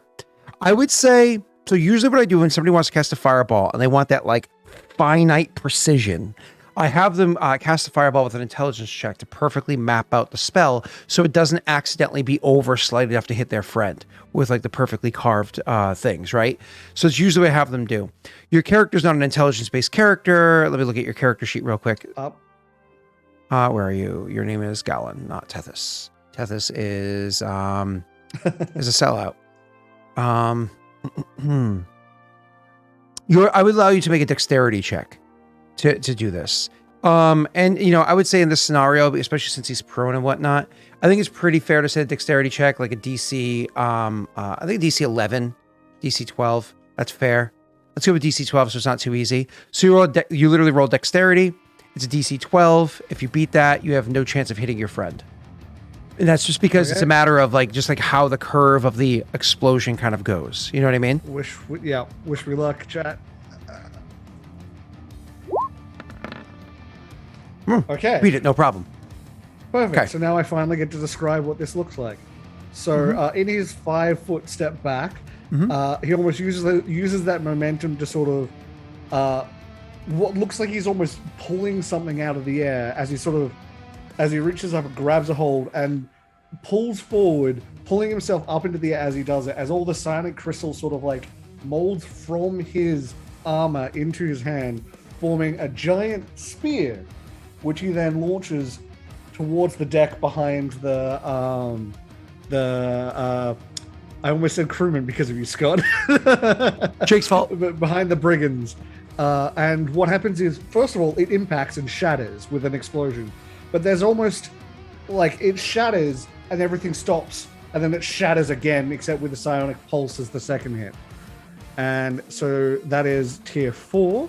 So let me grab what that is. And then my favorite part too is just before you click on that one, before you roll the dice or whatever, we got to make you a macro. Remind me to do that today. Yes. Anyways, so in my mind, exactly as you described it, almost to add on to it, I almost imagine, because you're so quickly grabbing from so much power deep within your reserves, I imagine as you're forming the spear, from right here down, almost all the crystal on your arm comes into the spear, leaving a bare arm. That's what I was imagining. It literally lifts off him into the sphere. Right? And then as the burst happens, all the little shards eventually kind of slowly come back over the course of the next 10 seconds or so. So part of the arm is growing back down, but other shards are also clinking back on, kind of reforming it for you. But I'm sorry, go ahead. So yeah, it does this much damage. And everyone hit by it, if they live, that's a lot of damage. Have to make... everyone hit by it, if they live, has to make a will save or they're dazed from that secondary explosion. I have to look up where that is in our Discord thing, because when you're a higher tier, it does multiple things, I believe. Let me just that's tier 4 is the 5d8 damage, and it does will save or dazed, because it's not tier 5, which does dazed is vicious. And that's DC plus Dex mod, which is 5. Oh, that's right, because his is the one that's all status effects. 4. Yep. So that's plus 9. It's DC 19. That's right. Will save. That's right. So to not be dazed. The DC chat is set by 10 plus Dex mod, for him is 5 plus hype train level. Did somebody guess? No, yeah, everything's modified. Plus hype train level, which is 4. So DC 19 dexterity save, the reflex save, sorry, that they have to make. And as you said, that damage. Will save, should not be dazed. Isn't there also a reflex save against the damage? Because it's an AoE? Oh, I think probably that would make sense. Yeah. There's always reflex save. It's just you also have the secondary effect of also having a will save every day. Yeah. So first they make reflex saves, which let's be honest, these guys, DC 19. Yep, DC 19. They have a plus. What is it? 2 because they rolled earlier, right?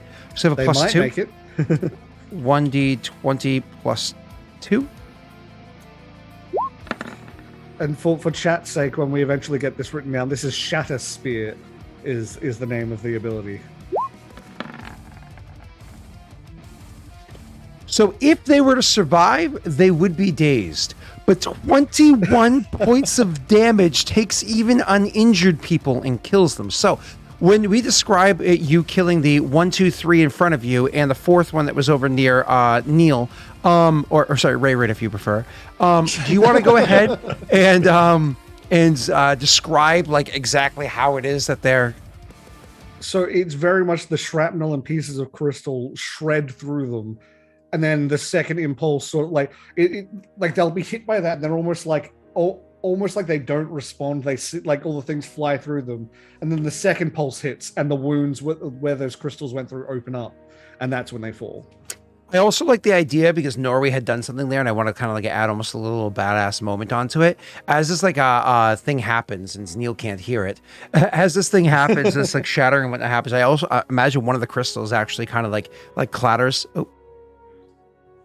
I imagine as this happens, one of the shards actually clatters on the ground right in front of Tristan as he's like losing consciousness because of his pain and whatnot. And he sees the bit of crystal shard sitting there and almost like pulsing.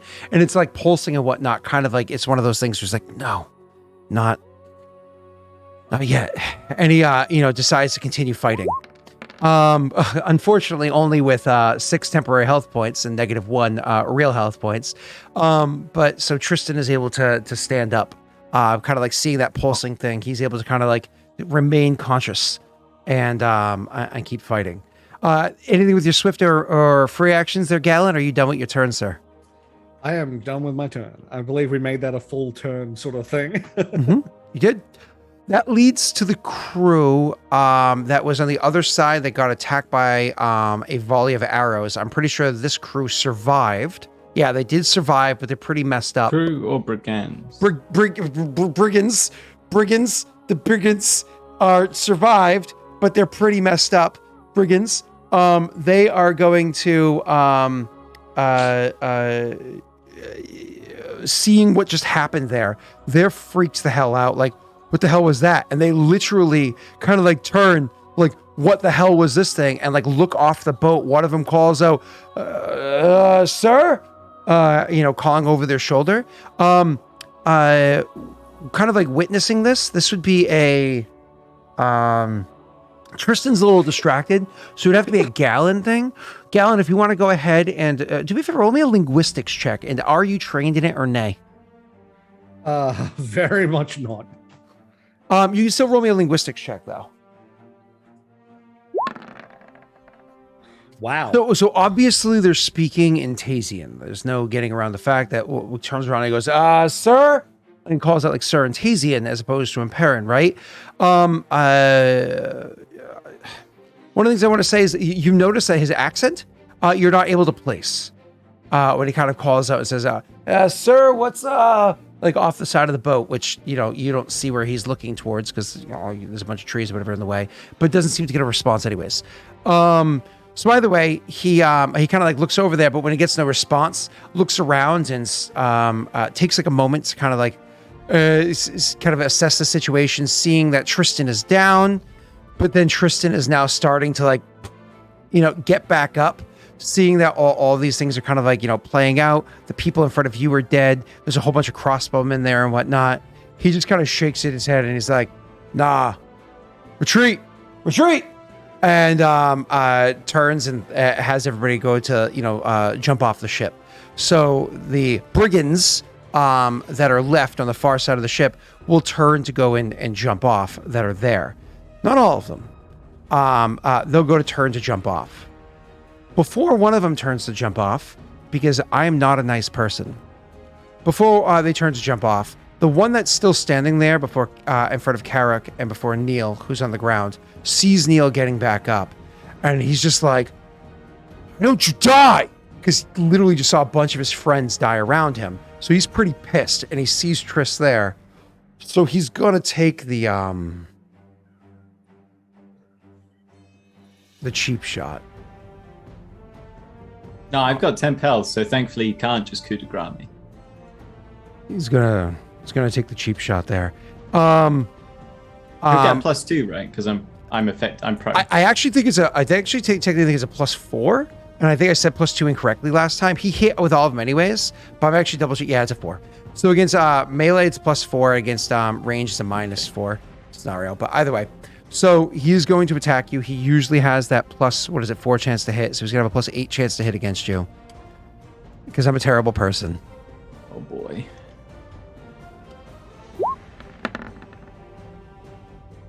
$15. Oh, this is actually in your favor. It's 15. Oh, I know 15 doesn't hit. Can I luck die that 15? You have your full AC because you're fully conscious.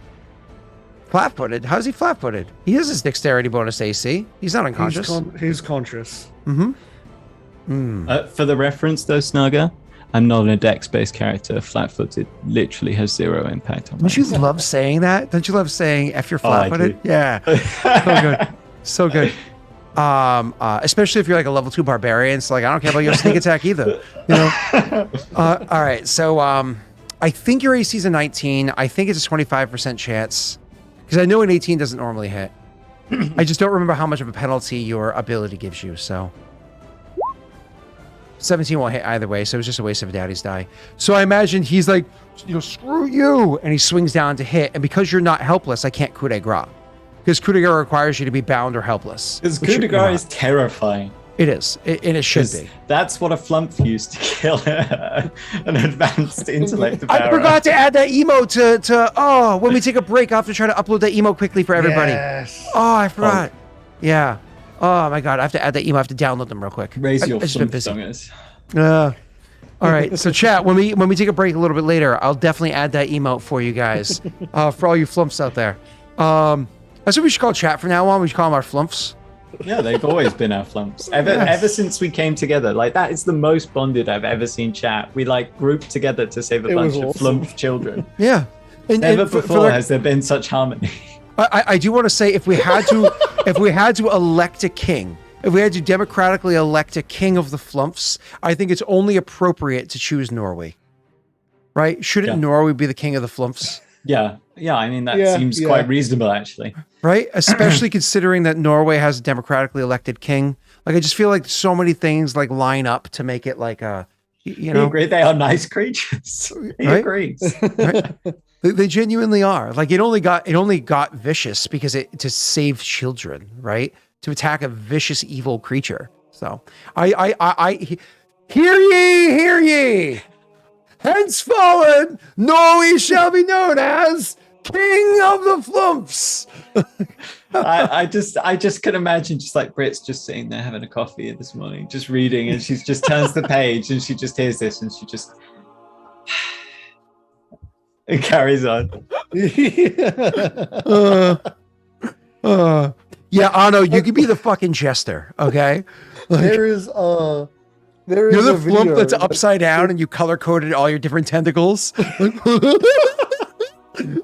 Regardless of what you think of PewDiePie, there was an amazing clip of Marzia trying to do her own YouTube video, and she's doing her YouTube video, and you can hear Felix screaming in the background. She stops, lets him finish, and then continues the video. And I feel like that's what's going on in the other room. She's learned to live with me. So yeah, that's why you're in the basement, dude. I know why I belong here. She's like, can we get more of the oh shit, what's it called? I can't think of what it's called. It is really weird. Like sound. Now that I see your background and I know that it's not real. Yeah, it's creepy. Oh my God, you can't just out him like that. I can, and I will. Yeah, so Scott recently renovated, so like this is what his old basement looked like. Now it legitimately looks like the sex dungeon that he used to meme about. Like, do I still have that? I think I still have the wrong one, not the correct one.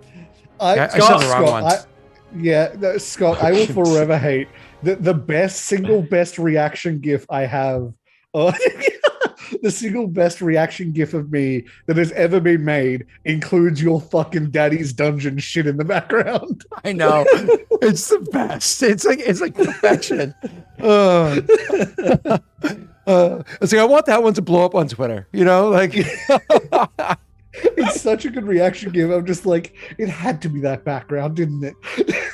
Did I ever tell you, sorry to continue tangent, did I ever tell you that so there was a scenario it was at this point in time, it was maybe like 3 months ago, where Veronica, that's my brother's wife, who like has a government job. She was like texting with one of her coworkers, right? Because she works for the government of Rhode Island. So I feel very bad about this story already.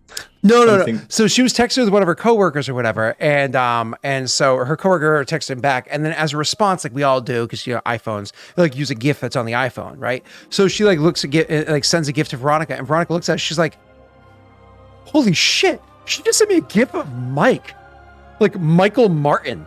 And it was literally Mathis GIF on her phone. She's like, so she texts back, she's like, how do you know Mike? And she's like, who's Mike? She's like, no, how do you know the person that's like, how do you know the person in the GIF? She's like, oh, I don't know, it's just a GIF. She's like, I know this person. And like, wait, you know this person? She's like, yeah, this person has been to my house several times. I know this person. This is my brother-in-law's friend. She's like, oh, that's weird. Yeah. She's like, my husband worked with him for years at Applebee's. Like, it was just one of those funny things that, anyways. So, well, I had a sort of similar thing where I found out that my coworker follows my sister on Twitter. Oh, there you go. Weird, just totally random. Yeah, completely random. Just happened to, because it was my sister is an author, and she happened to have read one of my sister's books a long time ago, and so she follows. It was just hold up, completely random. It was hold up. What is your sister's Twitter handle? What does she do for? I actually don't. Hold on. I'm gonna have you spell it for me in a second. Let me go to Twitter so I can follow your sister. Yeah, let me get up. I'm gonna creep on your family. Let me get it up. That's a different conversation there, sir. Tell me when you're. Yep, whatever. When you're ready. ASYNCA. ASYNCA. AE Dooland. I've actually liked comments by this person before, but probably because I seen liked by Tesh or retweeted by Tesh. Yeah, probably. So I didn't know that. Okay, and she's an author. She's an author. She actually got #1 for I think it was lesbian fiction on Amazon as a book. She got the #1 spot for a little while. That's pretty cool. Yeah. She's written 3 books. Cool. I do have to ask, is one of them says "flesh and blood under my skin"? Are these pulsing member novels, or what? Are these like those novels that are like love stories? Are they raunchy? Pulsing member is such a disgusting term for that. I know, it's both nasty. of them are about a trans experience, and Flesh and Blood, for example, is to do with the family coming to terms with it. And Under My Skin is them learning about themselves, learning about who they are, sort of thing. So it's like fictional, but it's also kind of like a journey going through the life of a fictional character and their gut situation. I believe it is romantic and stuff as well, but it is that because it's them learning about themselves in that sort of way. That's cool. That's super cool. That's awesome. Yeah. I am very much pulsing member away, Scott. Well, listen, everyone I've ever dated has always read like VC Andrews and what's the other one that everybody reads? VC Andrews' other pen name. Like all those books where it's like I don't care what you're reading, but just referring to it as a pulsing member novel is disgusting. That's always what they describe in there. Okay. I've never heard that before. And as he stood in the front yard with the rain falling, you could see how it glistened down the bulging biceps that he had of his soaking wet t-shirt. He had a bit of a pout to his lip. You knew that you wanted to let him in, but you didn't. Like Soulfly is a much more traditional sort of rom-com book. Soulfly, it's I believe it's a lesbian romance, but it's a much more traditional rom-com book. Oh, okay. I see the names right here. Godspeed, Self-Arai, Flesh and Blood Under My Skin. Gotcha. Yes. Cool. Awesome. Well, I will. Honestly, not my cup of tea, but I'll branch them to Brittany because she actually might be interested in that kind of stuff. So I'm a fantasy sci-fi person, Same. Or nonfiction historical. But either way. So back to the game. Awesome. Let's promote your sister. So back to game. Where were we? Everybody running away, and one person being an absolutely terrible person, and swinging at you, hitting the deck, saying "fuck it," leaving their axe there, and then running and diving off the ship as well. Let's not waste their time to pull the thing back. Since he made an attack, does anyone get an attack back at him? Oh yeah, do I get an attack of opportunity? Yeah. Because he's not withdrawing, if you will. Yeah. You are prone, but you still technically get to attack. You just get a -4 to your modifier to your attack roll. So it's kind of all of a sudden, it's like you're on the ship, and all of a sudden you hear like "why don't you fucking die?" And you like roll out of the way just in time as it slams down, like grazing off your armor. And he's just like, "fuck it," and like turns to run, but you like swing outward with your pick as he's going. So yeah, with a -4, you're able to make an attack roll, sir. Norway, free axe. Shit. What? Was he in base contact with Karok as well? This is the one that was diagonally in front of Karok, yeah. Yeah, he was diagonally from me, but he wasn't. He directly in Oh front no, of Carrick. he was directly. So Carrot would, yeah. Carrick, if you move action, Carrick has been shot and stuff like that. Carrick's not been commanded to attack yet. Carrick's not just going to instantly start. He's not a bloodthirsty animal. It's a pack animal. He's a war horse. Don't call him a pack animal. Not a pack animal. Sorry, they're designed to bite and kick. But not as soon as they walk in. They have to be commanded to bite and kick. No, they don't. War horses. I mean, D&D maybe, but like war horses literally would like. I mean, I'd actually be a little bit scared in this position if I was Tristan, because that thing is trained to kick and stamp on people, and you're underneath it, and the place smells like blood. But you also want it to be triggered into this, otherwise, like you said, it'd be a very dangerous scenario. But you can move action command it anyways. Unfortunately, it's very difficult to train that into a horse. They are still a horse, so I think it would be at risk of stomping on it. Quick question. Do you have all of your modifiers applied, including Aid of the Martyr, which is a +1? I do not have Aid of the Martyr. So that's actually a 12 total, and you have the one of your own ability and so on and so forth. Did you remove the penalties of having the lion's yelling ability on there? Not the the challenge. Cool. The challenge. Lion's cool. The challenge gives me no penalty. It's gone. But I haven't given myself the +1 for Lion's Call because I don't know how long it lasts. I mean, it would still last, but 4 rounds, I've gone unconscious. Oh, and when you go unconscious, it ends, so it shouldn't be on there, correct? Well, no, it doesn't end. It just lasts a set amount of rounds. Oh, okay, cool. Then it would still be on there. Okay. Yeah. Cool.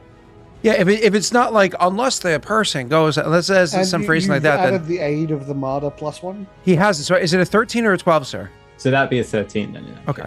So technically speaking, you re-roll, because it's not like adding a 1 on there. You should re-roll the proper modifiers, unless you don't have the proper modifiers readily available, like we did with Jake. So it'd be so it'd be a -2 then, right? -2. We're talking about. I just did -4 and it's got. 2. Oh yeah, that's fine. Yep. There we go. Okay.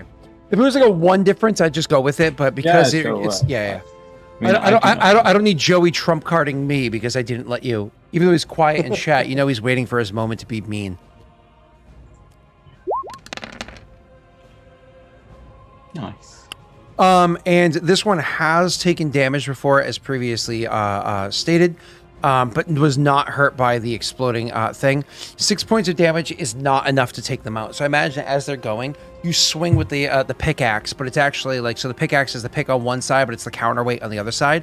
So you actually don't like slam your pick like into his calf or anything like that. Instead, you just clip him in the back of the leg with the weighted part of the pick. So like you could imagine it like you almost like pull something in his knee, like mess up his hammy, pull something in his knee, whatever it is. I hurt his ACL, but it doesn't actually drop him. He kind of like stumbles for half a second, keeps on trying to get away. But you can move action, make a handle animal check to trigger Carrick to attack him.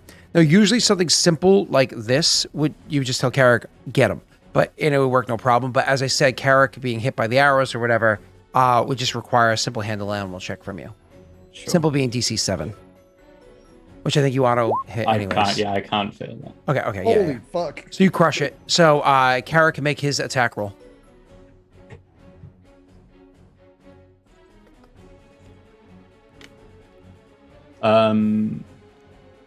Let's see. He's not prone, so whack. A 16 definitely hits. Mm-hmm. Crunch. I'm gonna redefine how I describe this because he had taken damage before. Remember?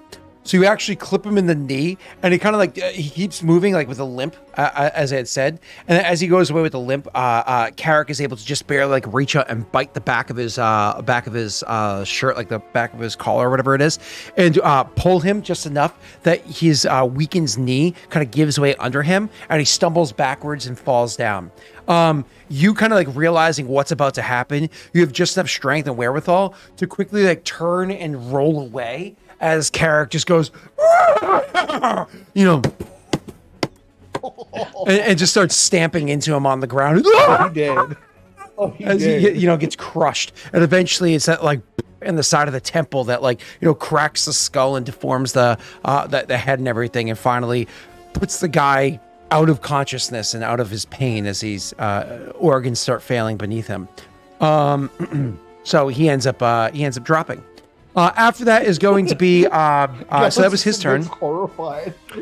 I need you to go ahead and roll me that 1d6 damage for bleed. Ooh. Oh, so it's not just what I rolled. It's not his. It's every round's a 1d6. Okay. So it happens every round. So he took Until that they damage heal. on the first round, and then he took it now as well. Gotcha. No. You just take it every round moving Why don't afterwards. you take it every round after? Unless there's like Until a they heal. for 5 rounds or until they heal. There's usually like a limit on there for Is how it long. really a goes, or- 1d5? No, it's a 1d4, isn't it? 1d6, isn't it? 26. 1d6. You rolled a 5. Did I? You rolled a 1d5. Yeah, 1d5. Oh, no. Oh, he did too. I was like, damn, that's weird. Oh. Oh, rip. Oh, that's super exciting. I'm sorry, Jake. So two things. One, the guy that already died by your exploding crystal okay. shards and everything, if he wasn't already dead from that, sir, which he is, the acid arrow in his back continues to burn in for another 2d4 Oh, damage. God. So actually, you see the acid in that person's back as they're lying there continue to start like burn through their chest, and you can actually see like their backside starting to like cave into itself. So he would have died anyways. Yeah. Glad I good- blocked that with him. Yeah, right. Now he won't help you. So hey, he ends up dying anyways over there. This guy takes the 1d6. He's still alive. Yay. As much as I would love to spend my turn, and I mean, I would love to spend my turn attacking you. That would be my favorite thing to do in this scenario. Unfortunately, I can't spare to do so. Unfortunately, he has to drink a potion, which is going to heal him. Does it provoke? Drinking a potion. When he's literally pounced on top of him. No. It's just, does drinking a potion provoke an attack of opportunity? It's a really good question. We haven't done that for our part. I don't think it does. It's a standard drank action, potions but I'm in almost basement. positive it does Yeah. not drink a potion. Yeah. But I was going to say, is it different for if the person's literally pounced and proned you and is on top of you while you're prone? Rules wise, it wouldn't be, I assume. Okay. Give me 1 second. To be fair, though, that is his standard action. Like, what else is he going to do? Yeah, it does not. It does not. I All got a right, quick so we're good here. He is a standard action is the downside, so he has to heal. I'm actually gonna slash DM roll. DM roll. This you should. Yeah, fair enough. Yeah. Yeah, you shouldn't know how much it heals.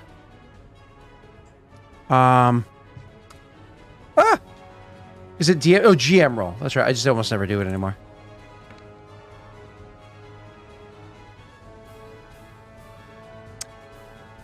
So he does that with his action, with his because he's not grappled or anything like that.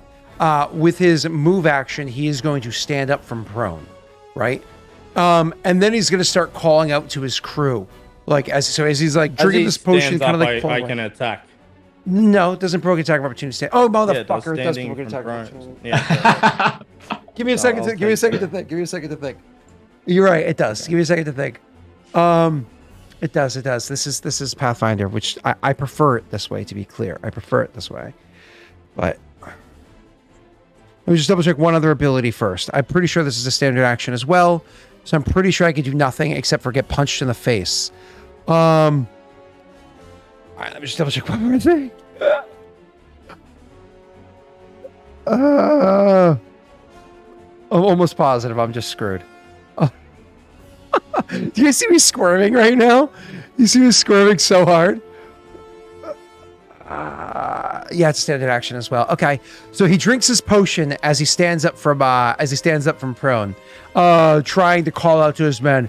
He's like, calls out, men, and he actually calls out because it's like clearly there's fear, right? So just instinctively calls out in Perrin. He yells at the word men, but you attack as he's doing this. Go ahead. So when you charge, does that apply until the start of your next turn? Yeah, it goes from the beginning of this turn to the beginning of your next turn. All the Okay, so penalties still to AC, have the, all the bonuses to attack. Yep. Okay. All right. Gonna hit him with that claw. I can't see the number. What is it? 17. Is that all your bonuses and everything? Is it all my bonuses? I believe it is. Okay. Is that do you want to luck that? I'm worried that he drank a shield or something, to be honest. I'm actually just I'm gonna lock it just in case. Wow. Oof. 18 Yeah. hits. And that's bleed as well, by the way. Because if you remember, it was last time what's the word I'm looking for? An 18. A 16 hit with a +2, right? So yeah. which should have been a +4. But so you hit. Roll your damage.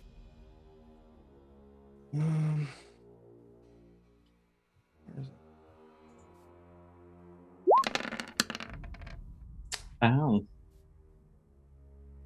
6 points of damage, you mother. Okay. So he had 2 health points left. Your bleed did 1. Brought him to 1 health point. He drank a cure moderate. I'm gonna snip at this so I can share over in spoilers. He had exactly 6 health, I'm guessing.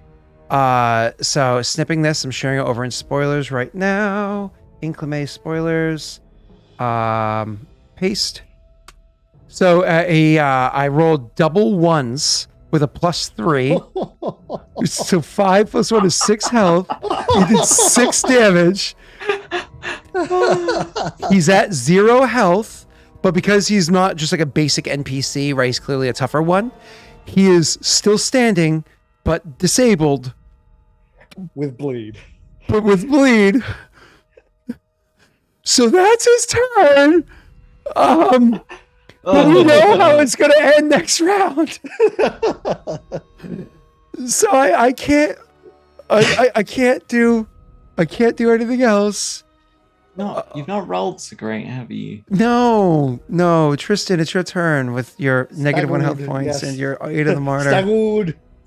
Do you want to drink another potion to get you actually in health points, sir? Yes, please. Can I just drink a Normal? from a standard action? Yeah. Potion? And then move action, stand up. Yeah. Yes, please. God damn it. Let's just slash roll 1d8. Staggered. No. Silencio, it stopped the former bleed, but the new claw added a new bleed after that, which is, yeah. Mm-hmm. That's 1 less than your cure moderate wounds. Yeah. Yep, I'm aware. So anyways, so you're at 3 health points. Yes. Cool. So Beginning of the turn. Yep. So I imagine that's more or less you stand up, you drink the potion, kind of assess the situation, seeing that everybody kind of like jumped overboard or whatever it is, and you kind of like look down to the mess that Carrick did. And I imagine it's one of those things where this man just tried to kill you while you were on the ground after fighting. Now, granted, you two fighting each other, if you were to die, it's one of those like, oh, good game, mate. But with him trying to like slaughter you while you're on the ground, I don't know if it's one of those like you look down at his crushed body and you're like, fuck you, or if you like still look away because it's pretty gross. If he hadn't tried to kill Triss while he's on the floor, he would have just let him run. Because he's just a Begran trying to live his life. But he chose to attack this place. Then he tried to murder Triss. Triss won't look at it really, but he will pat Carrick on the side of his head and say, "Good boy." Okay, so by definition, from what Neil just said right there, the remaining 3 brigands that did dive off of the boat, they 3 brigands that did dive off of the boat. That means he's not going to go to pursue them or anything like Just that. Which would is not fine. attempt to pursue them there. They're routing, they're running, they've made their mistake. The crossbowmen, however, feel differently. So, the people who could try to get away, they are going to dive under the water. It does give them a bonus against this save. So they do have that +2 to save themselves. I'm going to go ahead and let Silencio roll me a 1d20 this time, but instead of a +2, it's good with a huge bonus of being able to dive under the water, which will protect you against most projectiles, because these aren't specifically made for water. It's not go through water. It's a +7 instead. You roll a 19 +7. They're actually, we'll say of the 3 that tried to get away, one of them ends up getting shot. Anyways, like they don't dive down deep enough. They get shot like in the calf, and they kind of like come up, and get killed. The other 2 are actually able to stay underneath and get away at least at this point. To swim across, they climb up on shore and start trying to take cover. We'll worry about them afterwards. It's now Viggo's turn. He's standing in front of you, clearly not doing well. Eat his face. Yep. Exactly what I was about to do. So. Oh my Just god! like, slowly take his book so it doesn't get blood on it, and then and maul him. may I hold that for a minute? By the way, to be clear, bleed, did that come from your newer ability? Yeah, it does. Yeah, it did. So attacks of this type do 1d6 bleed. But bleed effects don't stack, of course. Gotcha. No, they just replace. I remember that from my bleed was my go-to evolution. Yeah, don't touch. Go ahead. Go on. Okay. Yeah, What do you do? nothing. You attacked? Yeah. All right, you bite. Oh, yeah. Well, Good. it's not much damage, but it's enough to get him down. I imagine he drops down on the ground and you start going, ah. I don't eat him, but I do that last bite. I bite at his neck and probably pierce his jugular. No, because you're so animalistic at the moment and he's on the ground and unconscious, would you continue ripping at him? It's like now that he's down, you just continue ripping with your last 2 claw attacks with a +4 because he's prone? That's how werewolves are made, just saying. Yeah, that's what a werewolf would do. It's very animalistic. It's not very Viggo. It's very high. My archetype is very bestial. Yeah. So I will. I'll make a check to see. If I think that's the correct thing because he's yeah. got to resist. I think a will save. I honestly I wouldn't set it low either. I'd be like, nah, it's like a DC 20. Like it gets easier for you to. Yeah, well, he has a pretty good will modifier. Like a DC 20. What? I do not have a good will modifier. Are you insane? What? Don't you, as a caster, have a decent will modifier? Oh, you're not Gallon. Go away, Viggo. Where are you? Sorry, roll 20 is as slow as poopy. The thing being though is he's had his eyes. Do you want to say like a 15? On the prize the whole time. He has a good point. Yeah, Scott. He had a goal this entire time that caused him to go. I'm not. If you're thinking about me ripping into the book, I wouldn't. No. I'm actually genuinely not even worried about the book. The book was even in my mind. My mind was on ripping apart the person. See what you've done? You see what you've done? That trust between DM and player. This is the Ruby Slippers trick. Coming back to bite you in the ass. You can never trust you ever again, you evil bastard. You forgot to remove his ruby slippers. He is fairly new to using it too, and last time he did absolutely rip that orc to shreds. So, what do you want, a 15 DC will save? DC, I was suggesting it, but it's your character. So you get to decide. I'm making a suggestion here as a DM playing into the concept. Yeah, I will make a DC 15 will save. Okay. And I do not make it. Okay. Do you want to look? No. Just kidding. Cool. So you decide to continue ripping into him. So go ahead and make your 2 claw attacks with a +4. We can post add the +4 for simplicity. I mean, just like from a total meta point of view, if these guys are parent soldiers, we want them dead anyway because you don't want to be. Know. Yeah. Yeah. So that hits. Why did you roll damage twice? Oh, you rolled attack twice. Cool. And technically, both of those would also have sneak attack damage. That's not just 11. That also applies sneak attack damage to both of those. So you actually very properly dropped this man. To be 100% clear. So pepperoni. You can go ahead and roll that sneak attack damage too if you wanted to. And then for how many health he had left, he dies at -13. He was at -2. right? He was at -2, so you already brought him to -13 there, so you don't have to worry about sneak attack. So he properly dies. So you actually do like properly rip the man apart. So he's dead. So you like bite into him, he drops down. You just like killing the person. Now, here's like the last thing is we're defining the character here, right? And how bestial they are.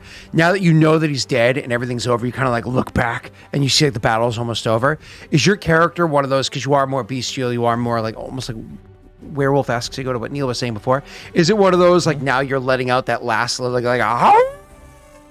one of those kind of like letting it go, or do you kind of choke that kind of stuff down?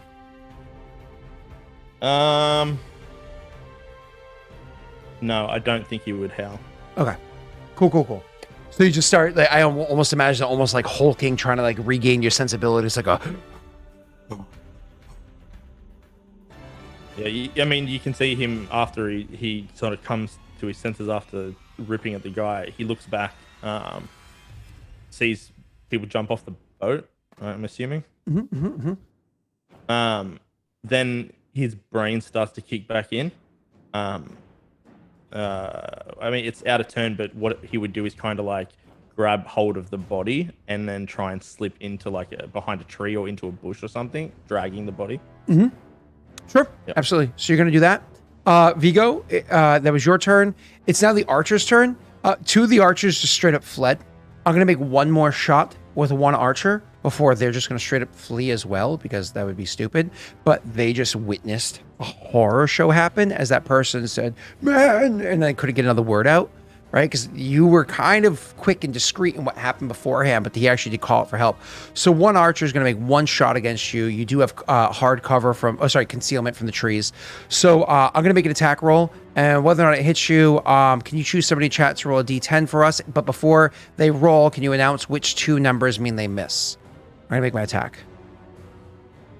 I know. 1 in 10 miss. A 1 in 10 miss. Thank you, sir. 1 in 10, yeah. Okay. I don't know if I had enough time to type it out. Ooh.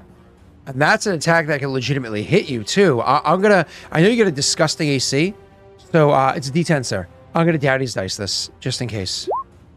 All right. You hit. I'd love to. Yes! I actually hit you. I clip you. You don't go without damage in this one, baby. It's a sad 1d8. If it's a 1, I'm going to be so disappointed. Yes! You get a proper hit. So one of the archers like, what the fuck is that? And shoots you for 7 points of damage. I do have to ask, what is the range? Like, where are they? How far away? It's a longbow. Longbows, especially if these aren't longbows are fucking long. composite. It's 100 feet. Yeah, but I mean, how far away was he? They're on this side of the they're on this side of the area. They're probably about 80, 90 feet away, because they were shooting from behind before, and where you jumped off was over near where the rest of the crew was, and all that fun stuff, right? So, because obviously they're going to make sure the archers are set in an area that's beneficial towards attacking people on the boat and not taking penalties, right? So, yeah, awesome. I don't know if your character would end up turning around and pursuing, or just kind of like dragging the body off more, because more cover means 50% chance and 0% chance or whatever. But Gallon, it's your turn. You saw 3 people jump into the water and swim away. One of them kind of is now floating as a dead body. 2 of them were able to climb out and start trying to take cover to run away. You know that there were archers that were attacking this whole while, but you didn't see any archers attack again at this point. What would your character do in this scenario? Well, actually, honestly, what I would do, because I'm not sure that the mage person's dead, is I would leap off the boat in the direction of where the mage abilities were coming from. Because you actually know about that thing there. Yeah, you're get a pretty decent acrobatics, which is how jump checks are done. Especially because I also have 40-foot land speed. That's a plus what? It's a plus 4? I don't know how that works. So. Oh, yep. So Pathfinder Acrobatics, I'm pretty sure gives you a plus 4 to the check. So Pathfinder Acrobatics. Pretty sure when you have above 30 speed, it gives you a plus 4 for every 10 above 30 for jump checks. So long jumps, it's a plus 4. Yep. Cool. Okay, so I'm gonna make that with he'd obviously be like running and jumping off. Of course, of course. So, Jesus Christ. Yeah, you are able to make quite the jump. There's limitations to what the maximum jump you can do is, but you're able to make quite the jump. Like you run and you do like a huge jump off the ship. Remember, the ship obviously is above, so it ends up being a huge jump, but it's because the ship itself, like where you're stepping, running up and like jumping a quick little hop, and then with one foot landing on the actual like banister, whatever of the ship, and launching yourself forward. You're able to get a considerable distance, and because of how nimble you are, you're able to almost do like a bit of a dive. Once again, keeping your feet in the air a little further and kind of like tumbling, hitting the ground. And then, because with a high check like that, you could even get up and keep moving. Would you want to do a double move, or would you want to? I would want to get to where I think the maid was. So yeah, if that is a double move, then You can get to the area where you rush over. You can see where there clearly was like some sort of combat happening, and you can see like where there's like a mess of blood and whatnot, and even a bit of equipment that fell off of the body on the grounds there. And looking up, you can see movement in the trees over there, and you probably heard a bit of a grunt as like an arrow as you're jumping off the ship and like kind of tumbling, and you see like an arrow like. Or hear an arrow whiz by, and you're like, often like into the tree area that you're rushing up to. You're not stupid.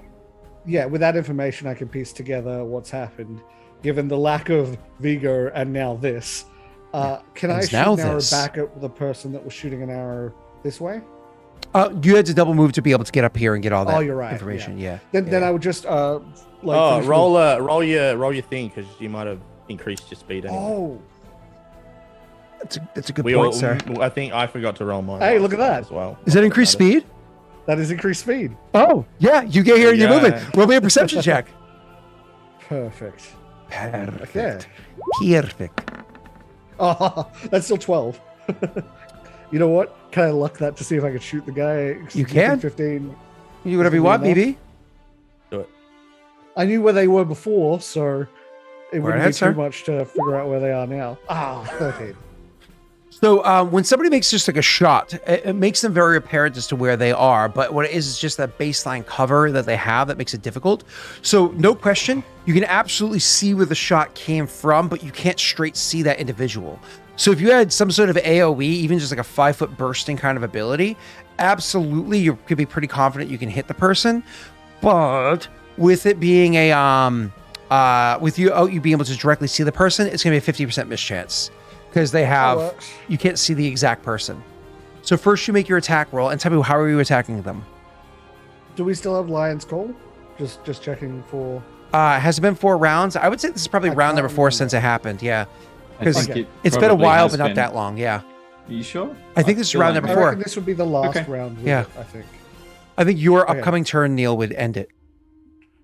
Sorry, you were saying? How far are you, and what kind of weapon are you using? Oh, sorry, what kind of weapon are you using? I still have my longbow with me, so I can just use that. In theory, you could have drawn that, because I did describe it as you hearing the arrow as you were moving. So you could have, in theory, drawn the longbow as you were rushing up. That way you look and you see everything, it's like, So. I still want... So what are my odds to hit? 50-50? First, you have to make an attack roll. Yeah. Okay, so attack roll. And then ask somebody in chat to roll the die. In chat, it's odd to hit. Oh! But 19. 19's not it. It's 20. 19 was crit on the bar. Oh my god. Choose somebody in chat, it's odd to hit. You know what? Odd to hit? Okay. You know what? V-Sword, I believe you can do it if you'll still hit. No. V-Sword's on my team. V-Sword is Team Dale. Right? She's a masshole with me. Okay? We are massholes. I'm not sure V-Sword's still here, actually. V-Sword is still here, and she's on my team. Okay? Yeah. Yeah, I'm pretty sure. Okay. You know what, Anno, then I'll let you do it. Rest in peace. Oh no. Hey, V-Sword is here. Yeah, that's right. V-Sword's with me. She stands on my side. So is it just roll D10 and it... Which one? So roll a D10. Which one? She can roll any even numbered die. So you can call the die. Okay. Yeah, a D1000, a D100, a D2. Let's go with D10 then. Sure. And it's odd. Which odd is hit or even is hit? Which one? Odd to hit. Odd to hit. Joey, you on my team, D10, Joey? Odd to hit.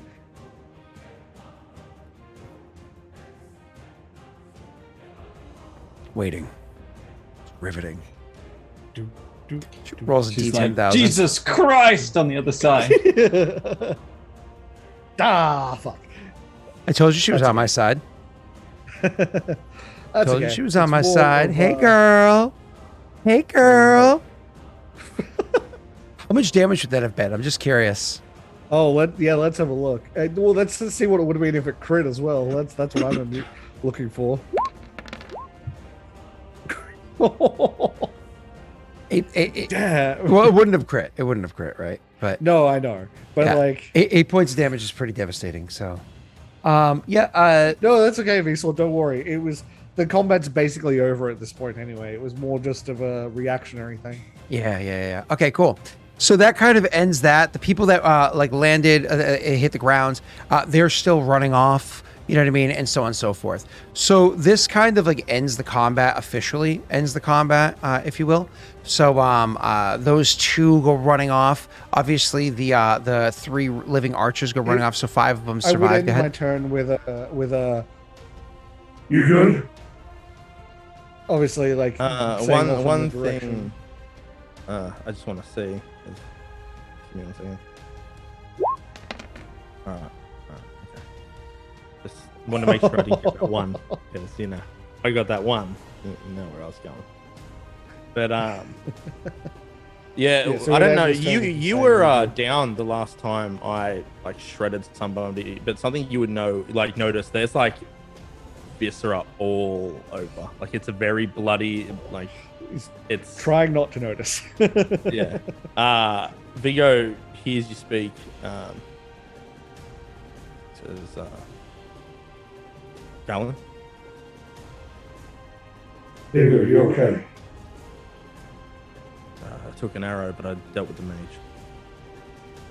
Well done. I need you to keep it together on the boat. I know we've got to move these logs out the way. I can't rejoin as I am right now, so I'll need about 40, 50 minutes. Understood. You'll have it.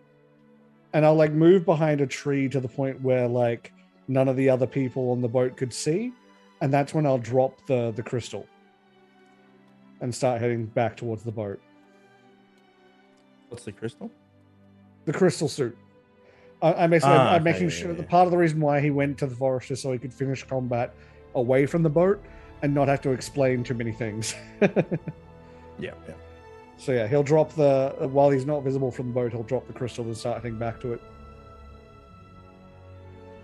All right. Is there any way, Scott, with the end of that combat and it being our usual break time, we can have a quick break? Yeah. Actually, we did want to take a quick break. The only thing I was going to say right before we went is, did you want to describe your hype train ability now, or did you want to describe it after we come back? Mine? Yeah. We'll describe it after. Okay, sure. So we'll come right back. I want everybody to know that 2 people used their hype train abilities. I don't think Neil did. So I'm going to put a vote because did we successfully complete level 3? Is that what I saw? So we're going to see vote on who it is that that gets the new hype train ability. So we're going to take a quick break, everybody, and we'll be back shortly. Okay. I'm going to go upstairs and see if there's food because I'm hungry. So we'll be right back. Remember, this is a longer than normal session to everybody. As a reminder, Norway, sorry for the staggering, but at least we're doing this during a break. So let's see. Who gets? You guys are good. I already put the screen away. Who gets? I wrote Y. Who gets? What's it called? Limit breaker. So it's going to be because Neil already has I think a level 4 one, so it wouldn't go to him. This would be Tesh. Gets or Jake or